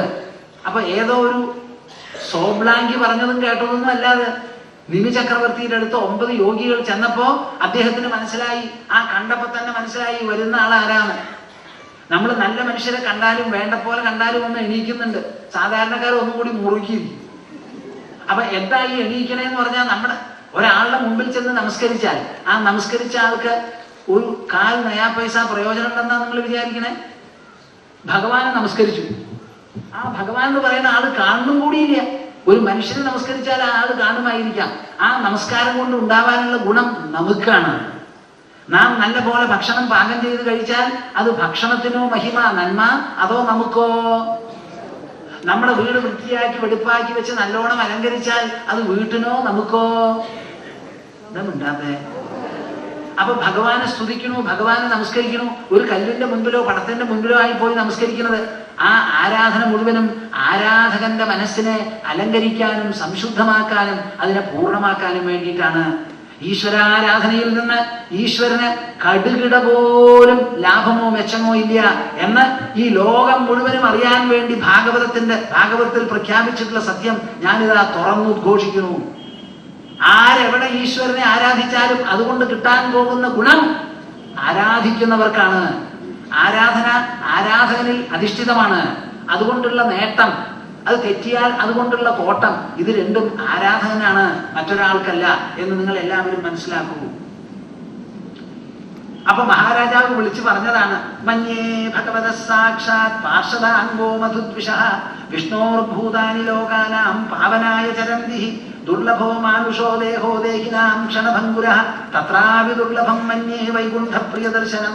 അത് ആത്യന്തികം ക്ഷേമം പൃച്ഛാമോ ഭവതോ നഘാഃ സംസാരേസ്മിൻ ക്ഷണാർദ്ധേവി സത്സംഗഃ ശേവധേന്ദ്രനാം. മനുഷ്യലോകം വളരെ ദുർലഭമാണ്.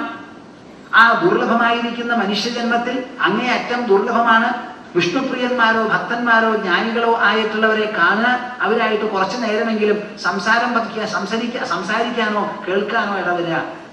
ഏതായാലും ഇങ്ങനെ ഒരു അപൂർവ സന്ദർഭം എനിക്ക് കിട്ടി. അതുകൊണ്ട് നിങ്ങൾ എല്ലാവരും ഇവിടെ വന്നിരിക്കുന്നതിന്റെ പേരിൽ സ്വാഗതം നൽകിയതിന് ശേഷം പറയാണ്, അത് ആത്യന്തികം ക്ഷേമം പൃച്ഛാമോ ഭവതോ നഘാഃ. സ്വല്പം പോലും അഘം പാപമില്ലാതെ പവിത്രാത്മാക്കളാണ് താങ്കൾ എല്ലാവരും. അതുകൊണ്ട് ആത്യന്തികമായിരിക്കുന്ന ക്ഷേമം, ഈ വാക്കൊക്കെ നിങ്ങൾ മനസ്സിലാക്കണം. ആത്യന്തികമായിരിക്കുന്ന ക്ഷേമം. ഈ LIC നമുക്ക് പോളിസി തരുന്നുണ്ട്. അതെന്താ? നമ്മൾ മരിച്ചതിന് ശേഷം ബാക്കിയുള്ളവർക്ക് കാശ് കിട്ടാനുള്ള ഇടപാടാണ്.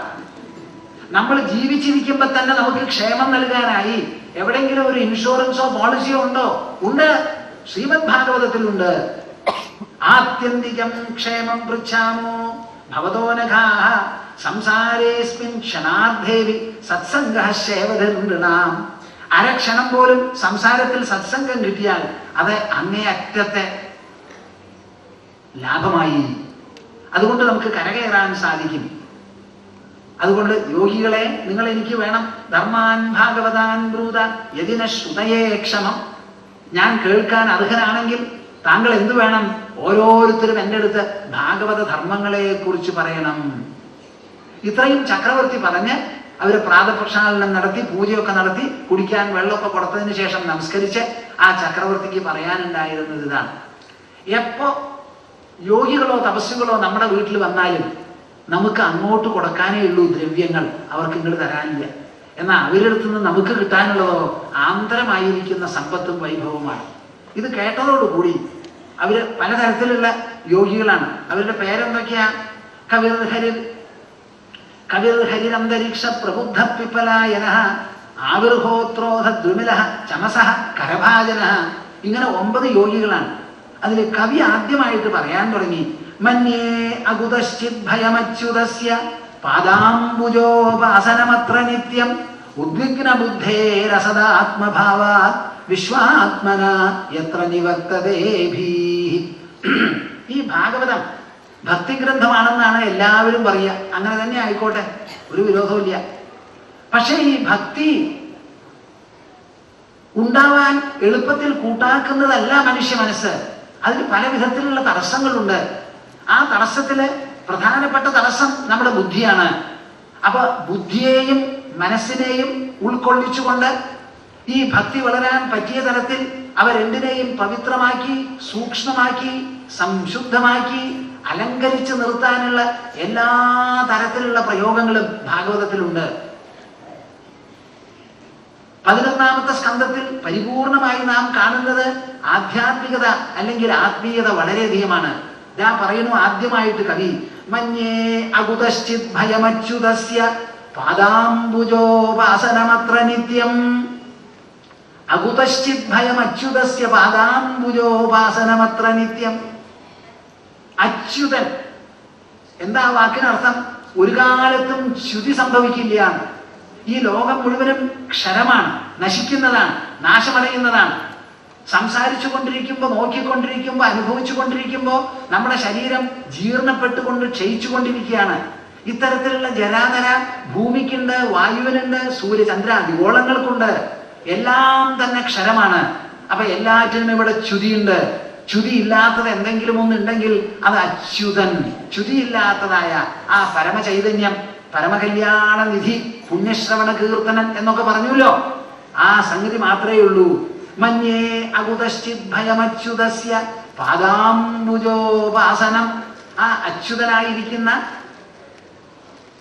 ഹൃദയകമലവാസിയായ പരമാത്മാവ്, ആ പരമാത്മാവായ ശ്രീഹരിയുടെ പാദങ്ങൾ ഉപാസിക്കുക എന്ന് പറഞ്ഞാൽ ആ പാദസ്മരണയിലും അദ്ദേഹത്തിന് സദാ സ്മരിച്ചുകൊണ്ട്, അദ്ദേഹത്തിൽ സദാ ആശ്രയം നിലനിർത്തിക്കൊണ്ട് അങ്ങനെ ഇരിക്കുമ്പോൾ ഒരിക്കലും നമുക്ക് ഭയമുണ്ടാവില്ല.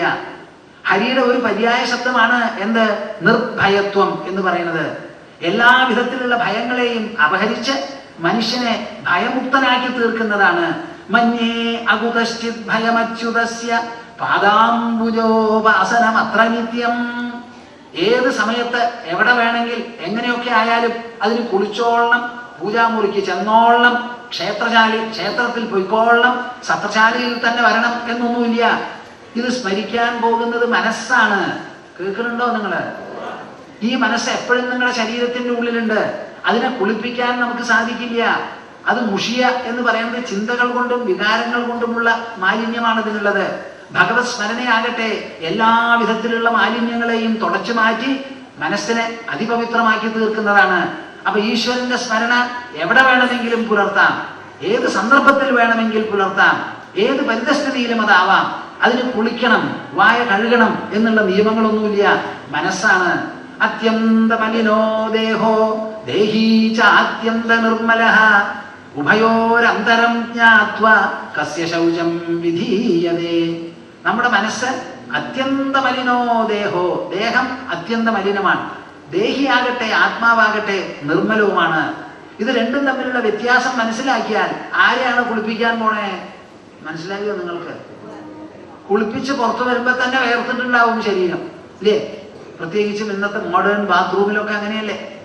അപ്പൊ ശരീരം എപ്പോഴും മലിനമാണ്, ദേഹിയാകട്ടെ നിർമ്മലവുമാണ്. അപ്പൊ പിന്നെ ഈ കുളിപ്പിക്കുന്നത് ആരെ ഉദ്ദേശിച്ച?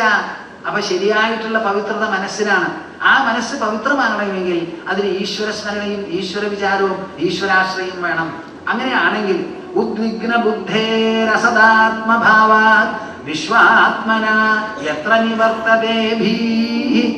മനുഷ്യന്റെ മനസ്സ് ഉദ്വിഗ്ന ബുദ്ധിയാണ് മനുഷ്യൻ.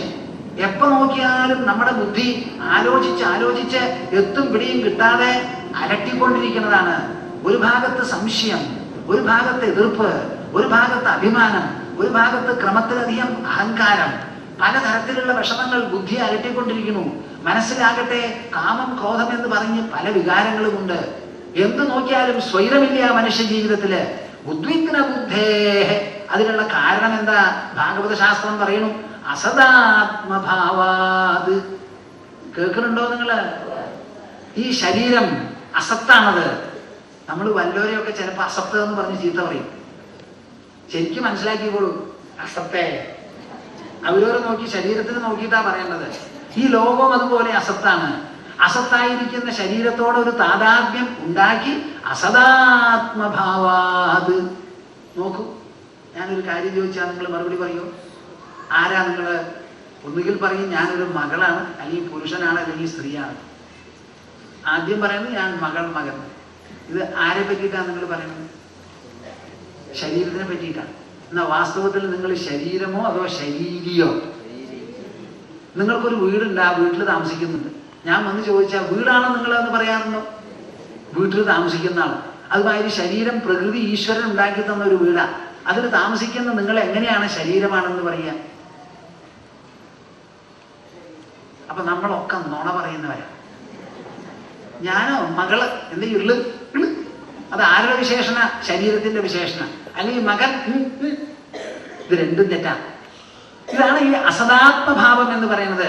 ഞാൻ എന്ന് പറയുന്നത് എപ്പോഴും നമ്മുടെ ഉള്ളിലുള്ള ഉത്സത്തെയാണ്. അഹം പ്രത്യേക ഗോചരഹ. എന്റെ എന്ന് പറയുന്ന വകുപ്പിൽപ്പെട്ടതാണ് ശരീരം, അതിൽപ്പെട്ടതാണ് വീട്, അതാണ് ഭർത്താവ്, അതാണ് ഭാര്യ, അതാണ് കസേര, അതാണ് ഭൂമി, അതാണ് ഫിക്സഡ് ഡെപ്പോസിറ്റ്, അതാണ് പണ്ടം, അതാണ് പാത്രം. എന്ത്? എന്റെ എന്ന് പറയുന്ന വകുപ്പിൽപ്പെട്ടതാ. ഈ എന്റെ എന്ന് പറയുന്ന എല്ലാറ്റിനും കൂടി നിൽക്കുന്ന പ്രഥമാ വിഭക്തിക്ക് പാത്രമായിട്ടുള്ള ഒരൊറ്റ ഞാനേ ഉള്ളൂ. ആ ഞാൻ ശരീരമല്ല, മനസ്സല്ല, ബുദ്ധിയല്ല. എന്നാ നമ്മൾ പറയണത് എന്താ? ഇതാണ് അസദാത്മഭാവം. ആ അസദാത്മഭാവം പോയി നമ്മുടെ മനസ്സിൽ നിന്ന് ഭയം എന്നേക്കുമായി പമ്പ കടക്കണം എന്നുണ്ടെങ്കിൽ അതിനൊരൊറ്റ വഴിയേ ഉള്ളൂ. വിശ്വാത്മനായത്ര നിവർത്തതേ ഭീ. ഞാനിത് പറയുമ്പോ നിങ്ങളുടെ മനസ്സ് അതുപോലെ ആവണുണ്ടോ കൂട്ടരെ? വിശ്വാത്മനായത്ര നിവർത്തതേ ഭീ. ഓരോ തവണയും നാരായണ നാരായണ എന്ന് പറയുമ്പോ ആ വീട്ടുവാസി ഗൃഹൻ, ഗൃഹസ്ഥൻ, ഗൃഹി എന്നുള്ള തോന്നൽ വിട്ട് ഞാൻ അഖില ലോക വിശ്വത്തിൽ അധിവസിക്കുന്ന ആത്മചൈതന്യമാണ് എന്നുള്ള തോന്നൽ വന്നുകൊണ്ടിരിക്കണം. വിശ്വാത്മന എത്ര നിവർത്തതേ ഭീ. വിശ്വാത്മഭാവം വന്നാൽ മാത്രമേ ഭയം പൂർണ്ണമായി മനസ്സിനോട് വിട പറഞ്ഞു പോകുള്ളൂ. എന്നിട്ട് പലതും പറയുന്നുണ്ട്. ഇത് പറയാൻ പുറപ്പെട്ടാൽ ധാരാളം ഉണ്ട്. അതൊക്കെ നമുക്ക് സമയമില്ലല്ലോ. എന്തെങ്കിലും ചിലത് പറയാം. കായേന വാചാ മനസേന്ദ്രിയൈർവാ ബുദ്ധ്യാത്മനാ വാ അനുസൃത സ്വഭാവ കരോതി യദ്യത് സകലം പരസ്മൈ നാരായണായേതി സമർപ്പയേത്തത്. അതിനുള്ള വഴി എന്താ? കൈകൊണ്ടോ കാലുകൊണ്ടോ മറ്റിന്ദ്രിയങ്ങൾ കൊണ്ടോ മനസ്സുകൊണ്ടോ എന്തോ കാരണത്താൽ നാം ജനിച്ച ആ ജന്മവിശേഷം കൊണ്ടോ തെറ്റായിരിക്കാം, ശരിയായിരിക്കാം, എന്തെല്ലാം വാസനാബലമുണ്ടോ അങ്ങനെ എന്തുകൊണ്ടായാലും അനുസൃത സ്വഭാവ കരോതി യജ്ഞത്, എന്ത് തന്നെ നാം ചെയ്യുന്നുണ്ടോ ആ ചെയ്യുന്നതിനെ മുഴുവനും നാരായണായേതി സമർപ്പയേത്തത്, അതെല്ലാം നാരായണനായിട്ട് സമർപ്പിക്കുന്നു എന്നൊരു തോന്നൽ വരണം. ഈ സമർപ്പണം ഇന്നത്തെ കാലത്ത് പുതിയ പുതിയ കുപ്പായങ്ങളൊക്കെ ഉണ്ടല്ലോ, അതിൽ എന്തൊക്കെയാ എഴുതി വെക്കുന്നത് ഇവിടെ. അതുമാതിരി നാരായണ മുണ്ടുധാരികൾ ധാരാളം ഉണ്ട് ഇവിടെ. അങ്ങനെ മുണ്ട് ധരിച്ചാൽ വരേണ്ടതാണോ അത്? സമർപ്പണം എന്ന് പറയുന്നത് മനസ്സിൽ ഉദിക്കേണ്ട ഭാവമാണ്. അഹങ്കാര നാശം കൊണ്ട് മമത ഇല്ലാതെയാകുമ്പോൾ ഭഗവത് ഭക്തനാണ് ഞാൻ, ഈ ലോകം മുഴുവനും ഈശ്വര ചൈതന്യത്താൽ ഗ്രസിക്കപ്പെട്ടതാണ്, വിളിഞ്ഞു നിൽക്കുന്നതാണ് എന്നുള്ള തോന്നൽ വരുമ്പോഴാണ് ഈ നാരായണന് വേണ്ടി എല്ലാം സമർപ്പിക്കാൻ തോന്നുന്നത്. അങ്ങനെ ചെയ്യുന്ന പ്രവൃത്തികളെ മുഴുവനും നമ്മുടെ ശരീരം കൊണ്ടോ വാക്കുകൊണ്ടോ മനസ്സുകൊണ്ടോ എന്തെല്ലാം ഉണ്ടോ അത് മുഴുവനും ഈശ്വരന് വേണ്ടി സമർപ്പിക്കുക. ഇതാണ് അതിനുള്ള വഴി. അങ്ങനെയുള്ള ഒരു സമഗ്ര സമർപ്പണ മനസ്ഥിതി വളരാൻ എന്തു വേണം? അതിന് കുറെ പ്രയത്നം ആവശ്യമാകാം. ആ പ്രയത്നത്തിനെ കുറിച്ച് അദ്ദേഹം പറയാണ്, ശൃണ്വൻ സുഭദ്രാണി രഥാംഗപാണേഃ ജന്മാനി കർമാണി ചയാനി ലോകേ ഗീതാനി നാമാനി തദർത്ഥകാനി ഗായൻ വിലജ്ജോ വിചരേദസംഗഃ. ഭാഗവതം പറയുന്നത് ഒരു ഒറ്റ വ്രതമാണ്. എന്താണ്? ഈശ്വരന്റെ നാമങ്ങൾ ചൊല്ലിക്കൊണ്ട്, കീർത്തനങ്ങൾ പാടിക്കൊണ്ട്, ഈശ്വര പാദങ്ങൾ സ്മരിച്ചുകൊണ്ട്, വീടും കുടിയെയും വിസ്മരിച്ച് നാരായണ നാരായണ കൃഷ്ണ കൃഷ്ണ ഗോവിന്ദ ഹരേ മുകുന്ദ ദാമോദര ഗുണമന്ദിര സുന്ദര വദനാരവിന്ദ ഗോവിന്ദ, ദാമോദര ഗുണമന്ദിര സുന്ദര വദനാരവിന്ദ ഗോവിന്ദ ഗോവിന്ദ, ദാമോദര ഗുണമന്ദിര സുന്ദര വദനാരവിന്ദ ഗോവിന്ദ. നാണമില്ലാതെ രോമഹർഷത്തോടുകൂടി യാതൊരു വിധത്തിലുള്ള ഇഹലോക ബന്ധങ്ങളുമില്ലാതെ മനസ്സ് മുക്തമായി തീരും. ഇതാണ് വ്രതം. ഏവം വ്രതഃ. ഈ വ്രതത്തിൽ മുഖ്യമായിട്ടുള്ളത് എന്താ? സ്വപ്രിയനാമകീർത്തിയ. കേൾക്കുന്നുണ്ടോ നിങ്ങൾ? സ്വപ്രിയനാമകീർത്തിയ. അവിടെയാണ് ഈ കിട്ടുന്നതും പോണതും. ആരുടെ പേരാ നാം ഈ പാടുന്നത്? സ്വപ്രിയ, തന്റെ ഏറ്റവും പ്രിയപ്പെട്ടവൻ. ഇപ്പൊ നമ്മൾ ഭഗവാനെ പറ്റി വിചാരിക്കുന്നത് എന്താ? യോ പേടിയ. എന്ത് പേടിക്കണേ? ലോകം മുഴുവനും നമുക്ക് പേടിക്കണം. അച്ഛനമ്മമാരെ പോലും പേടിക്കേണ്ടി വരും. ഭഗവാനെ ഒരിക്കലും പേടിക്കരുത്. ഭഗവാനെ സ്നേഹിക്കൂ, ഭഗവാനെ ആശ്രയിക്കൂ. അങ്ങേയറ്റം പുണരൂ, പുണരൂ, നുണയൂ, നുകരൂ. കേൾക്കുന്നുണ്ടോ നിങ്ങള്? ഭഗവാനെ പേടിക്കരുത്. പേടിപ്പിക്കുന്നത് ലോകമാണ്. ഭഗവാൻ ഒരിക്കലും പേടി തരുന്ന ആളല്ല. സ്വപ്രിയനാമകീർത്തിയ. ആ ഭഗവാനോട് തനിക്ക് പ്രിയപ്പെട്ടവനാണ്. He is beloved to me. He is overall for me. He is the most dear. He is the one in whom I can trust the maximum. He is more trustworthy than my parents, than my sweetheart. സ്വപ്രിയനാമകീർത്തിയ. ആ പ്രിയഭാവം, ആ പ്രേമഭാവം മനസ്സിൽ വന്നാൽ ജാതാനുരാഗോ, ജാതാനുരാഗോ. കേൾക്കുന്നുണ്ടോ? അനുരാഗം. ആ വാക്ക് എല്ലാവർക്കും അറിയില്ലേ? അനുരാഗം മനസ്സിൽ ഉദിക്കുമത്രേ. ദ്രുതചിത്ത ഉച്ചൈഹി.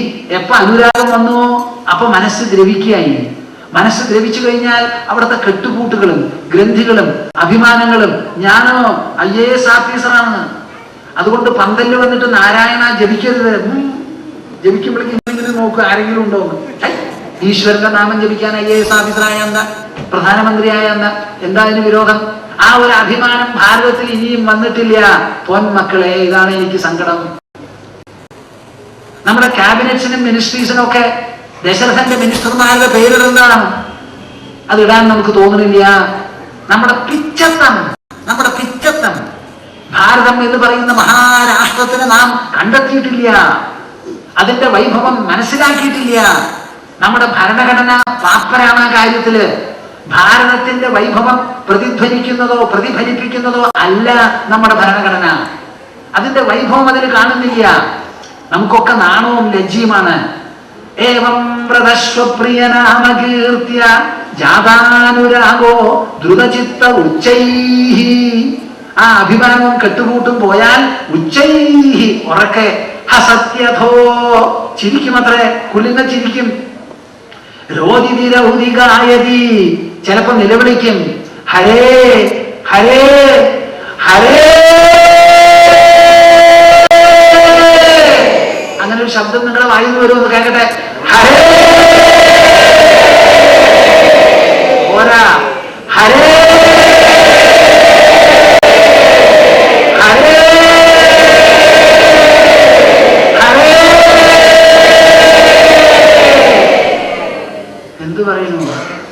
ഉച്ചൈഹി രോദിതി രൗദി, കരച്ചിലും വരും. അസത്യഥോ രോദിതി രൗദി ഗായതി, പാടും ചെയ്യുമത്രേ. ഉന്മാദവൻ നൃത്യതി ലോകബാഹ്യ.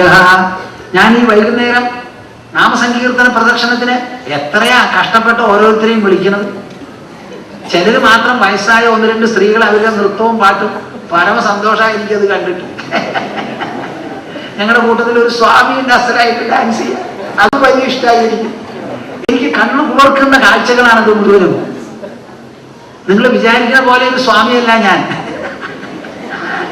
കേരളത്തിൽ ഒരു പക്ഷെ ആദ്യമായിട്ട് ഞാനാണ് ഭഗവത്ഗീത ആ 15-20 ദിവസം ജ്ഞാനയജ്ഞത്തിന്റെ വലിയ സമാപനത്തിൽ ഒരു നഗര പ്രദക്ഷിണം നടത്തിക്കൊണ്ടിരുന്നു അഖണ്ഡ നാമത്തോടുകൂടി.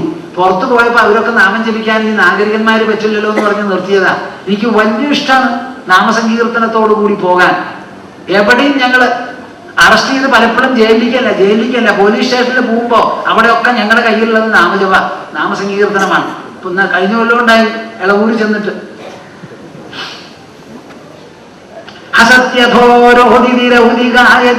ഉന്മാദവൻ നൃത്യതി ലോകബാഹ്യ. ഇവിടെ മാ ഗുരുപ്രിയ നിങ്ങളോട് പറയുണ്ടായി. അപ്പോഴാണ് നമ്മുടെ മനസ്സ് വികാസോന്മുഖമായി നിൽക്കുന്നത്. എന്നിട്ട് ആ ബിംബത്തിൽ മാത്രം, പടത്തിൽ മാത്രം, പൂജാമുറിയിൽ മാത്രം, ഏതെങ്കിലും പ്രത്യേകമായിരിക്കുന്ന കുലദൈവം എന്ന് പറഞ്ഞ് ക്ഷത്രത്തിൽ മാത്രമല്ലാതെ ആ ഈശ്വര സങ്കല്പം മനസ്സിൽ വ്യാപകമാവുന്നു. ഖം വായുമഗ്നിം സലിലം മഹീം ച ജ്യോതീംഷി സത്വാനി ദിശോ ദ്രുമാദീൻ സരിത് സമുദ്രാംശ ഹരേ ശരീരം യത്കിഞ്ച ഭൂതം പ്രണമേ അനന്യഃ. അനന്യഃ എന്നൊരു വാക്ക്, അന്യമായി ഒന്നുമില്ല, ഈശ്വരൻ മാത്രമേ ഉള്ളൂ. മനസ്സിലാവുന്നുണ്ടോ? ഈശ്വരൻ എത്ര ആളുണ്ട്? എത്ര സ്ഥലത്തുണ്ട്? ഈശ്വരൻ സർവത്ര വ്യാപിച്ചു കിടക്കണു. സർവത്ര വ്യാപിക്കുന്നത് രണ്ടെണ്ണം ഉണ്ടാവുമോ?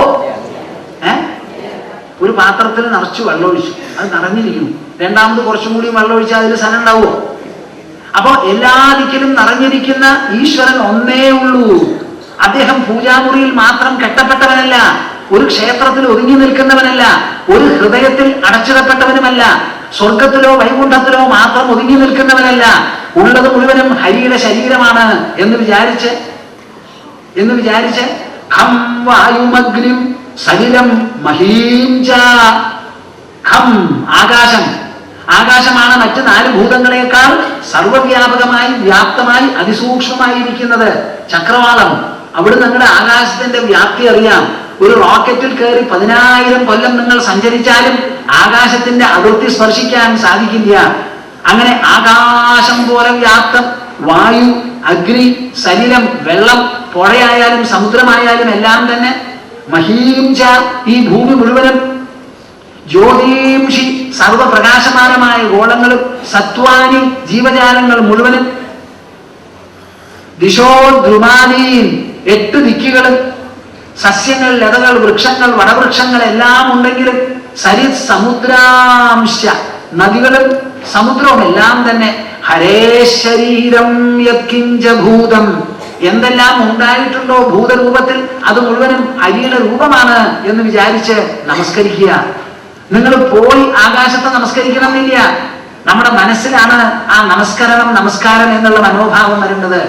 ആ മനസ്സ് വിനയാന്വിതമാകട്ടെ, ഈശ്വരാഭിമുഖമാകട്ടെ, ഭഗവത് സ്നേഹത്താൽ പൂർണ്ണമാകട്ടെ, അശ്രു ഇങ്ങനെ ഒഴിക്കട്ടെ കണ്ണിൽ നിന്ന്.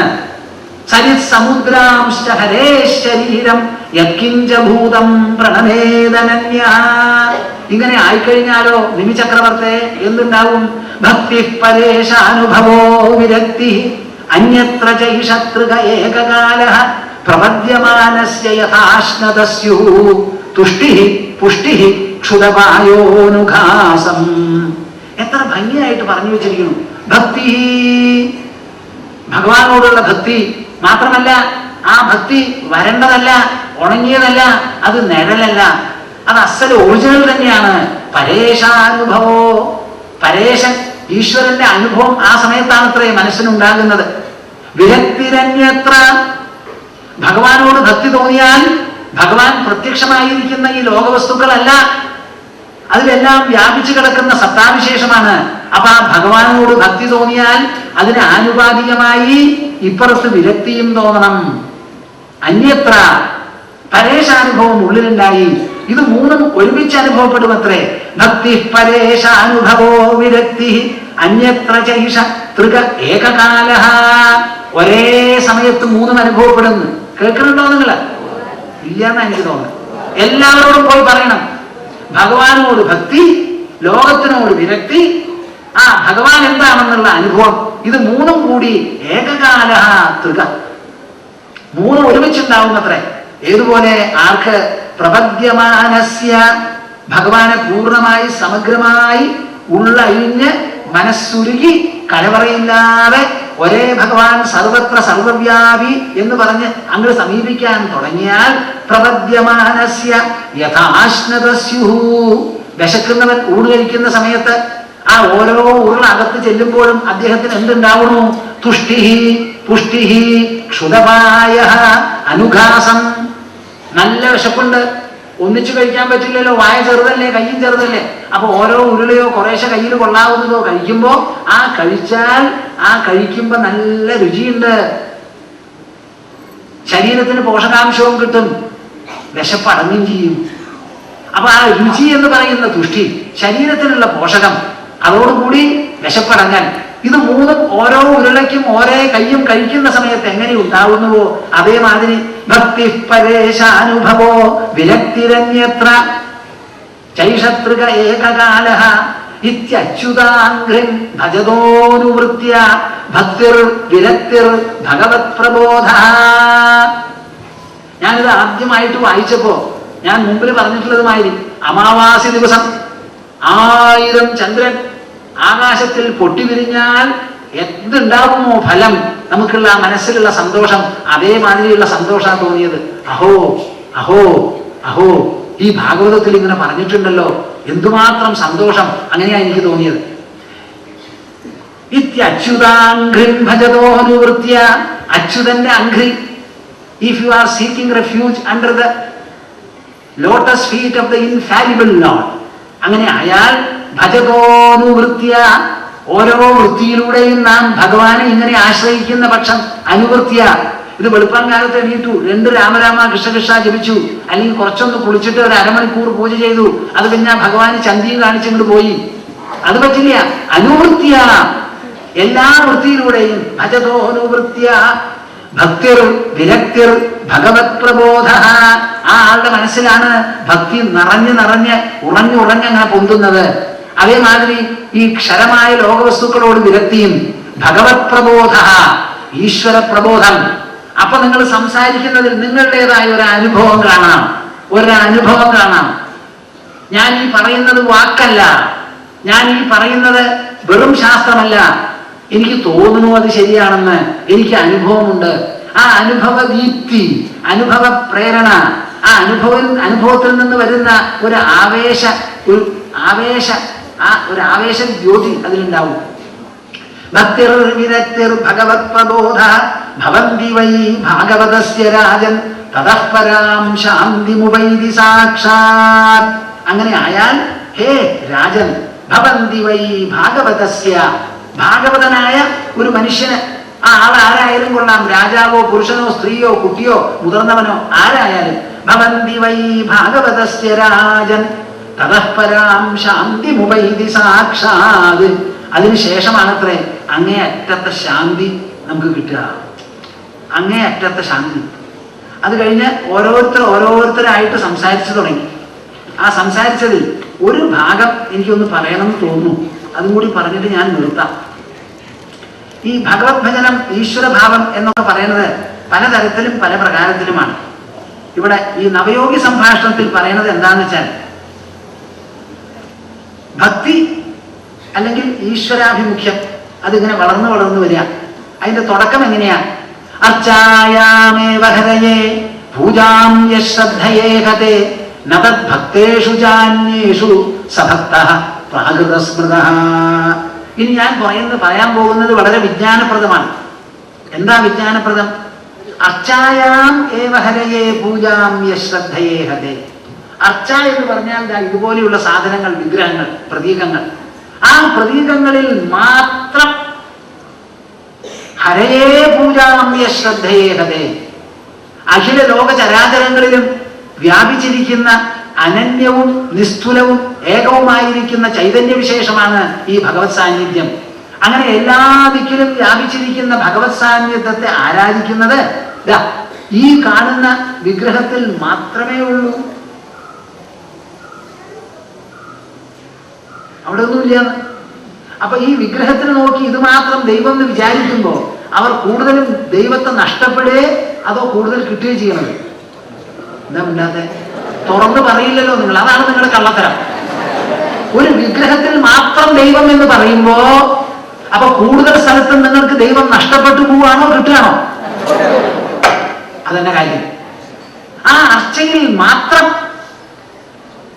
ഹരിക്കുള്ളതായ പൂജയെ ആര് ശ്രദ്ധയോടുകൂടി ചെയ്യുന്നു, വലിയ ശ്രദ്ധയുണ്ട്, അതിന് ചെയ്യുന്നവൻ അവൻ ഭക്തനാണ്. പക്ഷേ പ്രാകൃതസ്മൃത. എന്ത്? ഈ കണ്ട ശാസ്ത്രങ്ങളും ഉപനിഷത്തുകളും പാരമ്പര്യവും വൈഭവവും ഒക്കെ ഉണ്ടായിട്ട് is there any religion which does not say that God is omnipresent? ഈശ്വരൻ സർവവ്യാപിയാണെന്ന് പറയാത്ത ഏതെങ്കിലും ഒരു മതം ലോകത്തിലുണ്ടോ? ഇല്ലല്ലോ. എന്നിട്ടും നമ്മൾ ആ മനസ്സ് കൂട്ടാങ്കണിയിലെ അങ്ങനെ പോവാ. അപ്പോ വിഗ്രഹത്തിൽ വളരെ ശ്രദ്ധയോടുകൂടി ചെയ്യുന്നു. അത് മാത്രമല്ല, കുഴപ്പമുണ്ട്. നതദ്ഭക്തേഷു ജാന്യേഷു സഭക്തഃ പ്രാകൃതസ്മൃതഃ. ആ ഈശ്വര ഭക്തന്മാരെ കാണുമ്പോൾ എനിക്കെന്ത് വേണം? ഞാനേ ഈശ്വരനെ ഭജിക്കുന്ന ആളാ. ഞാൻ അയ്യപ്പനോട് ശബരിമലയ്ക്ക് പോണ ആളാ. എനിക്കൊരൊറ്റ ആളെ കാണും. അയ്യപ്പന്റെ അടുത്ത് എനിക്ക് എന്താ കിട്ടുക? ആ അയ്യപ്പന്റെ വിഗ്രഹം എപ്പോഴെങ്കിലും സംസാരിച്ച് മനസ്സിലാക്കുമോ? മനസ്സിലാക്കില്ലല്ലോ. പറഞ്ഞു തരണമെന്നുണ്ടെങ്കിൽ ഭക്തന്മാർ വേണം. അപ്പൊ ഒരിക്കലും ഭക്തന്മാരെയോ ബാക്കിയുള്ളവരെയോ കണ്ടാൽ അവഗണിക്കരുത്. അവരോട് ബഹുമാനവും ആദരവുമാണ് തോന്നുന്നത്. ഈ ഭക്തൻ പൂജയുടെ പേരിൽ ഞാനോ ബ്രാഹ്മണനാണ്, ഭൂസരനാണ്, ഞാനോ ചതുർവേദിയാണ്, ദ്വിവേദിയാണ്, പഠിച്ചിട്ടില്ല, ഇത് തീരെ നല്ലതല്ല. ഭക്തേഷു ചാന്യേഷു സഭക്തഃ പ്രാകൃതസ്മൃതഃ. ആ ആള് ഭക്തനല്ല എന്ന് പറയുന്നില്ല. He's an uncultured devotee. പ്രാകൃതനാണ്. അപ്പൊ പിന്നെ ഇതിലും ഭേദപ്പെട്ടവനാരാ? ഭേദപ്പെട്ടവൻ ഇങ്ങനെ ഈ ബാഹ്യമായി ഈ കാണപ്പെടുന്ന വസ്തുക്കൾ എല്ലാ ദിക്കിലും ഉണ്ടല്ലോ. അനവധി സാധനങ്ങൾ നമ്മൾ കാണുന്നുണ്ട്. അതിന്റെ കൂട്ടത്തിൽ ഒരു വിഗ്രഹം കൂടി ഉണ്ടാക്കിയാൽ ഒരു അഡീഷണൽ വസ്തു ഉണ്ടായിട്ട് ഇപ്പൊ എന്താ കാര്യം? അപ്പൊ ശരിയായിട്ടുള്ള ഭക്തി മറ്റൊരു തരത്തിലാ. ഏതാണത്? ഈശ്വരേ തദധീനേഷു ബാലിശേഷു ദ്വിഷസ്സുജ പ്രേമ മൈത്രീ കൃപോപേക്ഷ യഃ കരോതി സ മധ്യമഃ. ഈശ്വരനോട് നമുക്ക് ഒരൊറ്റ ഭാവേ വേണ്ടൂ, പ്രേമം, സ്നേഹം. അത് മാത്രം നിങ്ങൾ കൊടുക്കുക. സ്നേഹമൊക്കെ ബാക്കിയുള്ളവരെടുത്താ. ഈശ്വരന്റെ കുറച്ച് താങ്ങും തണലും ഈ സ്നേഹം സാഫല്യം അതിനെ സഫലമാക്കാൻ വേണം. സ്നേഹമോ കുട്ടികളോട് നടക്കില്ല ആ കാര്യം. ഈശ്വരന് പ്രേമം മാത്രമേ ആവശ്യമുള്ളൂ. അത് മാത്രം നിങ്ങൾ കൊടുത്താൽ മതി. നിങ്ങളുടെ ഈ മത്തങ്ങയും കുമ്പളങ്ങയും പായസവും ഒന്നും ഈശ്വരന് ആവശ്യമില്ല. മറ്റത് കൊടുക്കാൻ സാധിക്കാത്തത് കൊണ്ടാണ് ഇത് കൊണ്ടുപോകുന്നത്. എന്നിട്ടോ തിന്നണത് അവരവർ വേണം കേട്ടോ. അതാണ് അതിന് നേരം പോക്ക്. ഈശ്വരേ തദധീനേഷു. അപ്പൊ ഈശ്വരനിൽ പ്രേമം, ഈശ്വര ഭക്തന്മാരിൽ മൈത്രി. അവരോട് മൈത്രി പുലർത്തി ഭക്തജനങ്ങളെ നിങ്ങൾ വരൂ. സന്യാസിമാരോ ജ്ഞാനികളോ ഭക്തന്മാരോ ഉണ്ടെങ്കിൽ അവർക്ക് എന്താണ് ആവശ്യം? 4 വാക്ക് ഞങ്ങളെ നല്ലത് പറഞ്ഞ് അനുഗ്രഹിക്കൂ. താങ്കൾക്ക് വേണ്ടത് എന്താ? വസ്ത്രമോ എന്താന്ന് വെച്ചാൽ നമ്മുടെ കയ്യിലുള്ളത് കൊടുക്കുക. അവരോടാണ് മൈത്രി. ഇനി അറിവില്ലാത്തവർ പലരും നമ്മളെ നിന്ദിക്കും, പുച്ഛിക്കും. അവരോട് ബാലിശേഷു. അവരോട് ദയവ്. അറിവില്ലായ്മ കൊണ്ടാ പറയണത്, പറഞ്ഞോട്ടെ എന്ന് പറഞ്ഞു വിടുക. പിന്നെയോ ശത്രുക്കൾ ഉണ്ടെങ്കിലോ അവരെ ഉപേക്ഷിക്കുക. അപ്പൊ പ്രേമ മൈത്രി കൃപോപേക്ഷ, ഇങ്ങനെ 4 ഭാവങ്ങൾ. ഇത് മുഴുവനും മനസ്സിൽ നിലനിർത്തുന്നതാണ് നൈരന്തര്യം കൂടും ചെയ്യും. അങ്ങനെയുള്ളതാണ് മധ്യമഭക്തൻ. ഇനി ഉത്തമ ഭക്തനാരാ? ഗൃഹീത്വാപീന്ദ്രിയൈരർത്ഥാൻ യോനദ്വേഷ്ടിന കാംക്ഷതി വിഷ്ണോർമായാമിതം പശ്യൻ സവൈ ഭാഗവതോത്തമ. ഈ കാണുന്നത് മുഴുവൻ വിഷ്ണുവിന്റെ മായാരചനയാണ്, മായാവിലാസമാണ്. അതുകൊണ്ട് ഇന്ദ്രിയങ്ങൾ കൊണ്ട് ഇന്ദ്രിയ വസ്തുക്കളെ ഗ്രഹിച്ചാലും ആർക്കാണോ യോന ദ്വേഷ്ടിന കാംക്ഷതി, ഒരിക്കലും ദ്വേഷ്യം ഉണ്ടാവരുത്, ഒരിക്കലും വെറുപ്പുണ്ടാവരുത്, ഒരിക്കലും ആശയം തോന്നരുത്. അങ്ങനെ മനസ്സിനെ സമീകരിച്ച് നിർത്തി പവിത്രമാക്കി നിർത്താമെങ്കിൽ അതാണ് മധ്യമഭക്തി. അപ്പൊ പിന്നെ അതാണ് ഉത്തമം. ആ ഉത്തമ ഭക്തിയെ ഒന്നും കൂടി ഭക്തിഭാഷയിൽ വിവരിക്കുന്ന ഭാഗമാണ് എന്ത്? വിസൃജതി ഹൃദയം നയസ്യ സാക്ഷാത് ഹരിരവശോഭിഹിതോപ്യഘൗഘനാശ പ്രണയരശനയാ ധൃതാംഘ്രിപത്മഃ സഭവതി ഭാഗവത പ്രധാന ഉക്തഃ. ആദ്യത്തെ ശ്ലോകത്തിൽ, രണ്ടാമത്തെ ശ്ലോകത്തിൽ ഭാഗവത കർത്താവ് പറയുന്നുണ്ട് എന്ത്? സദ്യോ ഹൃദ്യവരുദ്ധ്യതേത്ര കൃതിഭിഃ ശുശ്രൂഷുഭിസ്തക്ഷണാത്. ഈ ഭാഗവതം എന്ന് പറയുന്ന ശാസ്ത്രം വേണ്ടതുപോലെ വായിച്ച് പഠിച്ച് മനനം ചെയ്ത് കേട്ട് ഗ്രഹിച്ചു കഴിഞ്ഞാൽ ജഗദീശ്വരന്റെ ഹൃദയത്തിൽ അവരോധിക്കാം എന്ന് പറയുന്നുണ്ട്. ആ അവരോധനാണ് ഇവിടെ ചിത്രീകരിക്കുന്നത്. എന്താ? വിസൃജതി ഹൃദയം നയസ്യ സാക്ഷാത് ഹരിരവശോഭിഹിതോപ്യഘൗഘനാശ. എല്ലാ വിധത്തിലുള്ള പാപത്തെയും നശിപ്പിക്കുന്നതായ ശ്രീഹരി ആരുടെ ഹൃദയത്തെയാണോ വിട്ടുപോകാതിരിക്കുന്നത്? എന്താ കാരണം? അവശഃ, അസ്വതന്ത്രനായി, നിവൃത്തിയില്ലാതെ വിട്ടുപോകാതിരിക്കുന്നു. കാരണം എന്താ? പ്രണയരശനയാ ധൃതാംഘ്രിപത്മഃ. ഹരിയെ യശോദ പിടിച്ച് കെട്ടി. ഒരല് എവിടെയാ കെട്ടിയേ? അരയില. അപ്പൊ കാലുകൊണ്ട് നടന്നുപോയി. നിങ്ങൾ അങ്ങനെ അബദ്ധം ചെയ്യരുത്. കൈ പിടിച്ച് കെട്ടിയിട്ടും കാര്യമില്ല, കഴുത്ത് കെട്ടിയിട്ടും അര കെട്ടിയിട്ടും കാര്യമില്ല. കാല് പിടിച്ച് കെട്ടിയാൽ. അപ്പൊ ഇവിടെ എന്താ പറയണത്? ഭഗവാന്റെ പാദങ്ങളെ അർച്ചന ചെയ്യാനോ പൂജിക്കാനോ അല്ല പറയണത്. പ്രണയരശനയ. കേട്ടോ നിങ്ങള്? പ്രണയം എന്ന് പറഞ്ഞാൽ സ്നേഹം, രശന എന്ന് പറഞ്ഞാൽ കയറ ചരട്. അപ്പൊ ആ ചരട് എവിടുന്നാ ഉണ്ടാക്കുക? എവിടുന്ന് ഉണ്ടാവും? പഞ്ഞുകൊണ്ടുണ്ടാവും. പ്രണയരശനയ, പ്രണയമാകുന്ന ചരടുകൊണ്ട് ഈശ്വരന്റെ പാദങ്ങളെ കെട്ടി അവിടെ ഇട്ടാൽ നിസ്സഹായനായി അദ്ദേഹത്തിന് പോവാൻ പറ്റില്ല. പ്രണയരശനയ ധൃതാംഘ്രിപത്മഃ സഭവതി ഭാഗവത പ്രധാന ഉക്തഃ. ആ ആളാണ് ഭാഗവതന്മാരിൽ വെച്ച് മുഖ്യൻ. ഇങ്ങനെ കുറച്ചൊക്കെ നമ്മൾ ബിംബവും വിഗ്രഹവും പൂജയും ആരാധനയും ഒക്കെ വേണം. നമ്മൾക്ക് വേണ്ടെങ്കിലും കുട്ടികൾക്ക് വേണം. നിങ്ങളുടെ വീടുകളിൽ ഒരു പൂജാ റൂം വേണം. വേണ്ടതുപോലെ ഭംഗിയാവണം. ഞാനിവിടെ വിളക്ക് കത്തിച്ചപ്പോൾ എൻ്റെ മനസ്സിൽ തോന്നി, ഈ കുറെയൊക്കെ കരി പിടിക്കുന്നു, നെയ്യ് വിളക്ക് തന്നെ വേണമെന്ന്. ഇന്നിപ്പോ നെയ്യാ ഒഴിച്ചിരിക്കുന്നത്. അപ്പൊ ആ വേണം എന്നുള്ള നിർബന്ധം, നിഷ്കർഷമൊക്കെ നമുക്ക് വേണം. അത് വേണ്ടെന്നല്ല പറയുന്നത്, അത് വേണം. പക്ഷെ നിങ്ങൾ മനസ്സിലാക്കണം, നാം ഈ ചെയ്യുന്നത് മുഴുവനും ചോട്ടിലത്തെ പടിയിൽ നിന്ന് മുകളിലേക്ക് പോയി, മുകളിലെത്തുന്നതിൽ നിന്ന് അങ്ങേയറ്റത്ത് പോയി, അവിടെ അവസാനം കോണിപ്പടി താണ്ടിക്കടന്ന് തലത്തിൽ ഏത് തലത്തിൽ എത്തണോ അവിടെ എത്തി. അങ്ങനെ ഈശ്വരനെ അകത്ത് പിടിച്ച് കെട്ടി ഈശ്വരീയരായി തീരുക. നിങ്ങളെല്ലാവരും ഈശ്വരീയരായി തീരണം. ജനിച്ചത് എവിടെയോ ആകട്ടെ, വിവാഹം കഴിച്ചോളൂ, മക്കളും കുട്ടികളുമായി ജീവിച്ചോളൂ, നിത്യവ്യവഹാരങ്ങളും സമ്പർക്കങ്ങളും ചെയ്തോളൂ. പക്ഷേ ജീവിക്കുന്നത് ഈശ്വരന്റെ ഭൂമിയിലാണ്. സഞ്ചരിക്കുന്നത് ഈശ്വരൻ സൃഷ്ടിച്ച ആ ശരീരത്തിലൂടെയാണ്. ഈ ശരീരത്തിൽ അധിവസിക്കുന്നതും ഈശ്വരീയമായിരിക്കുന്ന ജീവനാണ്. ആ ബോധത്തോടുകൂടി ഭഗവാനെ ഹൃദയത്തിൽ കെട്ടി അവിടുന്ന് അങ്ങോട്ട് പോവാൻ പറ്റാത്ത തരത്തിൽ അങ്ങനെയുള്ള ഒരു ഭക്തൻ ദേവർഷി ഭൂതാപ്തനൃണാം പിതൃണാം ന കിങ്കരോ ന്യായമൃണീചരാജൻ. അങ്ങനെ ഒരു ഭക്തൻ ദേവന്മാരുടെ മുമ്പിലോ പിതൃക്കളുടെ ആരുടെ മുമ്പിലും പഞ്ചമഹായജ്ഞങ്ങളൊന്നും നടത്തേണ്ടവനല്ല. ഒരാളുടെ മുമ്പിലും കടക്കാരനല്ല, കടം വീട്ടാനുമില്ല. സർവാത്മനായ ശരണം ശരണ്യം ഗതോ മുകുന്ദം പരിഹൃത്യ കർത്തം. അഹങ്കാരം വിട്ട് സാക്ഷാത് മുകുന്ദനെ, മോക്ഷദാതാവായിരിക്കുന്ന ശ്രീകൃഷ്ണ പരമാത്മാവിനെ, ശ്രീഹരിയെ ഇങ്ങനെ ശരണം പ്രാപിക്കുന്നവൻ ഒരൊറ്റ ആളുടെ മുമ്പിലും കടപ്പെട്ടവനല്ല. വികർമ്മയച്ചോത്പതിതം കഥഞ്ചിത് ധുനോതി സർവം ഹൃദി സന്നിവിഷ്ട. ശ്രീഹരി ഹൃദയത്തിൽ ഇരുന്നു കൊണ്ട് ആ ആൾ അറിഞ്ഞോ അറിയാതെയോ എന്തെങ്കിലും തെറ്റ് ചെയ്യാൻ പോകുന്നുണ്ടെങ്കിൽ, തെറ്റ് സംഭാവ്യമാണെങ്കിൽ പോലും അതിനെ തുടച്ചു മാറ്റി പരിശുദ്ധനാക്കി തീർക്കുന്നതാണ് ആ ശ്രീഹരി. അകത്ത് പിടിച്ച് കെട്ടിയിടൂ. നിങ്ങൾക്ക് ഹൃദയമില്ലേ ഭക്തജനങ്ങളെ? ഉണ്ടോ? സ്നേഹമുണ്ടോ? അതുകൊണ്ടൊരു കയറുണ്ടാക്കുവോ, എന്നിട്ട് ഭഗവാന്റെ കാലുകളെ പിടിച്ചു കെട്ടുവോ? കണ്ടോ, മിണ്ടില്ല. കണ്ടോ, ഞാൻ അടുത്ത കൊല്ലം ഇവിടെ സംസാരിക്കില്ല എന്നർത്ഥം. നിങ്ങൾക്ക് ഹൃദയമില്ലേ? ആ ഹൃദയത്തിൽ പ്രേമഭാവമില്ലേ? ഈശ്വരനെ സ്നേഹിക്കാൻ പറ്റില്ലേ? ആ സ്നേഹം കൊണ്ടൊരു കയറുണ്ടാക്കൂ. ആ കയറുണ്ടാക്കിയിട്ട് ഭഗവാന്റെ പാതാരവിന്ദങ്ങളെ കെട്ടിയിടൂ. കടയിൽ നിന്ന് മേടിച്ച പൂവ് കൊണ്ടുവന്ന് ഇവിടെ വെച്ച് പിറ്റേ ദിവസം വാടിയത് വലിച്ചെറിയുന്നതാണോ ഉത്തമം? അതോ നമ്മുടെ പ്രേമപുഷ്പം കൊണ്ട് ഭഗവാന്റെ കാല് വളഞ്ഞു കെട്ടിയാൽ അദ്ദേഹത്തിന് എന്തുമാത്രം സന്തോഷമുണ്ടാവും? ആ താമരപുഷ്പം കൊണ്ട് ഇങ്ങനെ ചുറ്റും കെട്ടിയാൽ അദ്ദേഹം ഇതിലധികം സന്തോഷിക്കാനുണ്ടോ?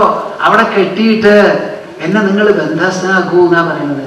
വിസൃജതി ഹൃദയം നയസ്യ സാക്ഷാത് ഹരിരവശോഭിഹിതോപ്യഗൗഘനാശ പ്രണയരശനയാ ധൃതാംഘ്രിപത്മ സഭവതി ഭാഗവത പ്രധാന ഉക്തഃ.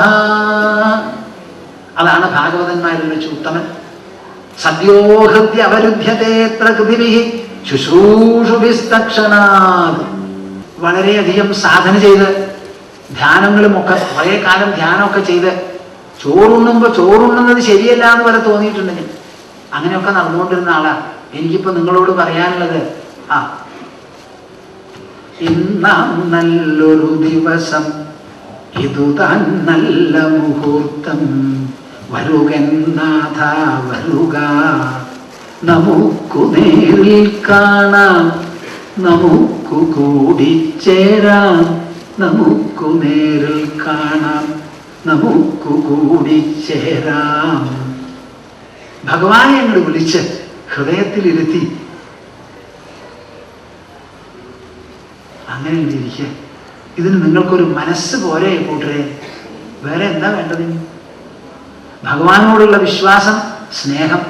ആ സ്നേഹം ഉജ്ജ്വലമായി തീരണം, പ്രാവർത്തികമാക്കണം. അതിനുള്ള എല്ലാ സമ്പത്തും നിങ്ങളുടെ കയ്യിലുണ്ട്. ആദ്യമായി പാഞ്ചഭൗതികമായ ഒരു ശരീരം, അതിൻ്റെ ഉള്ളിൽ അധിവസിക്കുന്നതായ മനസ്സ്, ബുദ്ധി, ഹൃദയം, അഹങ്കാരം, ഇതൊക്കെയുണ്ട്. ഇതെല്ലാം കൂട്ടിച്ചേർത്ത് കഴിഞ്ഞാൽ ഒന്നാന്തരം ഒരു പായസം നമ്മുടെ ഉള്ളിൽ, ആ ഭക്തിച്ചൂട് കൊണ്ട് ഉണ്ടാക്കുന്ന പായസമാണ് ഇത്തരത്തിലുള്ള പ്രേമവും ഭക്തിയും ആശ്രയവും ആ ഐക്യവും.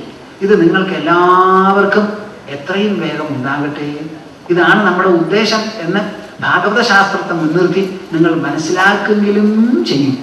ഈ സത്രശാലയെ ചൊല്ലി ഈ സന്ദേശം എല്ലാ ദിക്കിലും പ്രസരിക്കട്ടെ. അങ്ങനെ പ്രസരിച്ച് ഇത് മനസ്സിലാക്കി വയ്ക്കൂ, ഇന്നല്ലെങ്കിൽ നാളെ. എന്നെ സംബന്ധിച്ചിടത്തോളം ഞാൻ പരമാവധി 3 കൊല്ലേ നിങ്ങൾക്ക് ഇതിനെ അനുവദിക്കേണ്ട ആവശ്യമുള്ളൂ. 3 കൊല്ലം. 3 കൊല്ലം കൊണ്ട് സർവ്വ ആൾക്കാരും ഈശ്വരീയമായി തീരാൻ സാധിക്കും. അതിന് വേറെ ഒന്നും വേണ്ട, പണം വേണ്ട, പ്രതാപം വേണ്ട, പഠിപ്പ് വേണ്ട, ചെലവില്ല, ഒന്നുമില്ല. ആ ഹൃദയംഗമത മാത്രമേ വേണ്ടൂ. അത് നിങ്ങളിൽ ധാരാളം ഉണ്ടാകട്ടെ. അതിനായി ഞാൻ എല്ലാവരെയും മനസ്സാ ആശ്ലേഷിച്ചുകൊണ്ട് അനുഗ്രഹിക്കുന്നു. ഈ സത്രശാല ധന്യമായി. ഇവിടെ വന്നിട്ടുള്ള നിങ്ങളെല്ലാവരും അതിധന്യരാണ്.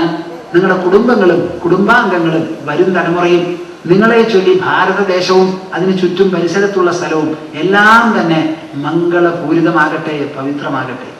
അതിനുള്ള ഒരു സുവർണാവസരം, നിങ്ങളുടെ എല്ലാവരുടെയും സാന്നിധ്യം അതിന് നാന്ദി കുറിക്കട്ടെ എന്ന് ഞാനിത് ആശംസിച്ചുകൊണ്ട് 1-2 ശ്ലോകം പറഞ്ഞു നിർത്താം. ഗോവിന്ദനാമ സങ്കീർത്തനം.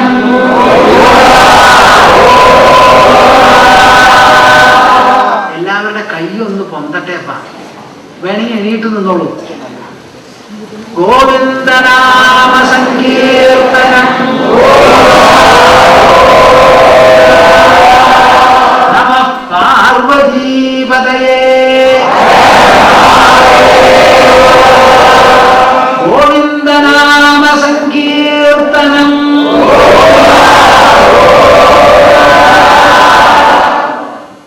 കുറെ നേരമായി ഇരിക്കുന്നു, ഇനി ഇരുന്നോളൂ, ഒരു ക്ഷീണവും തോന്നുന്നില്ല.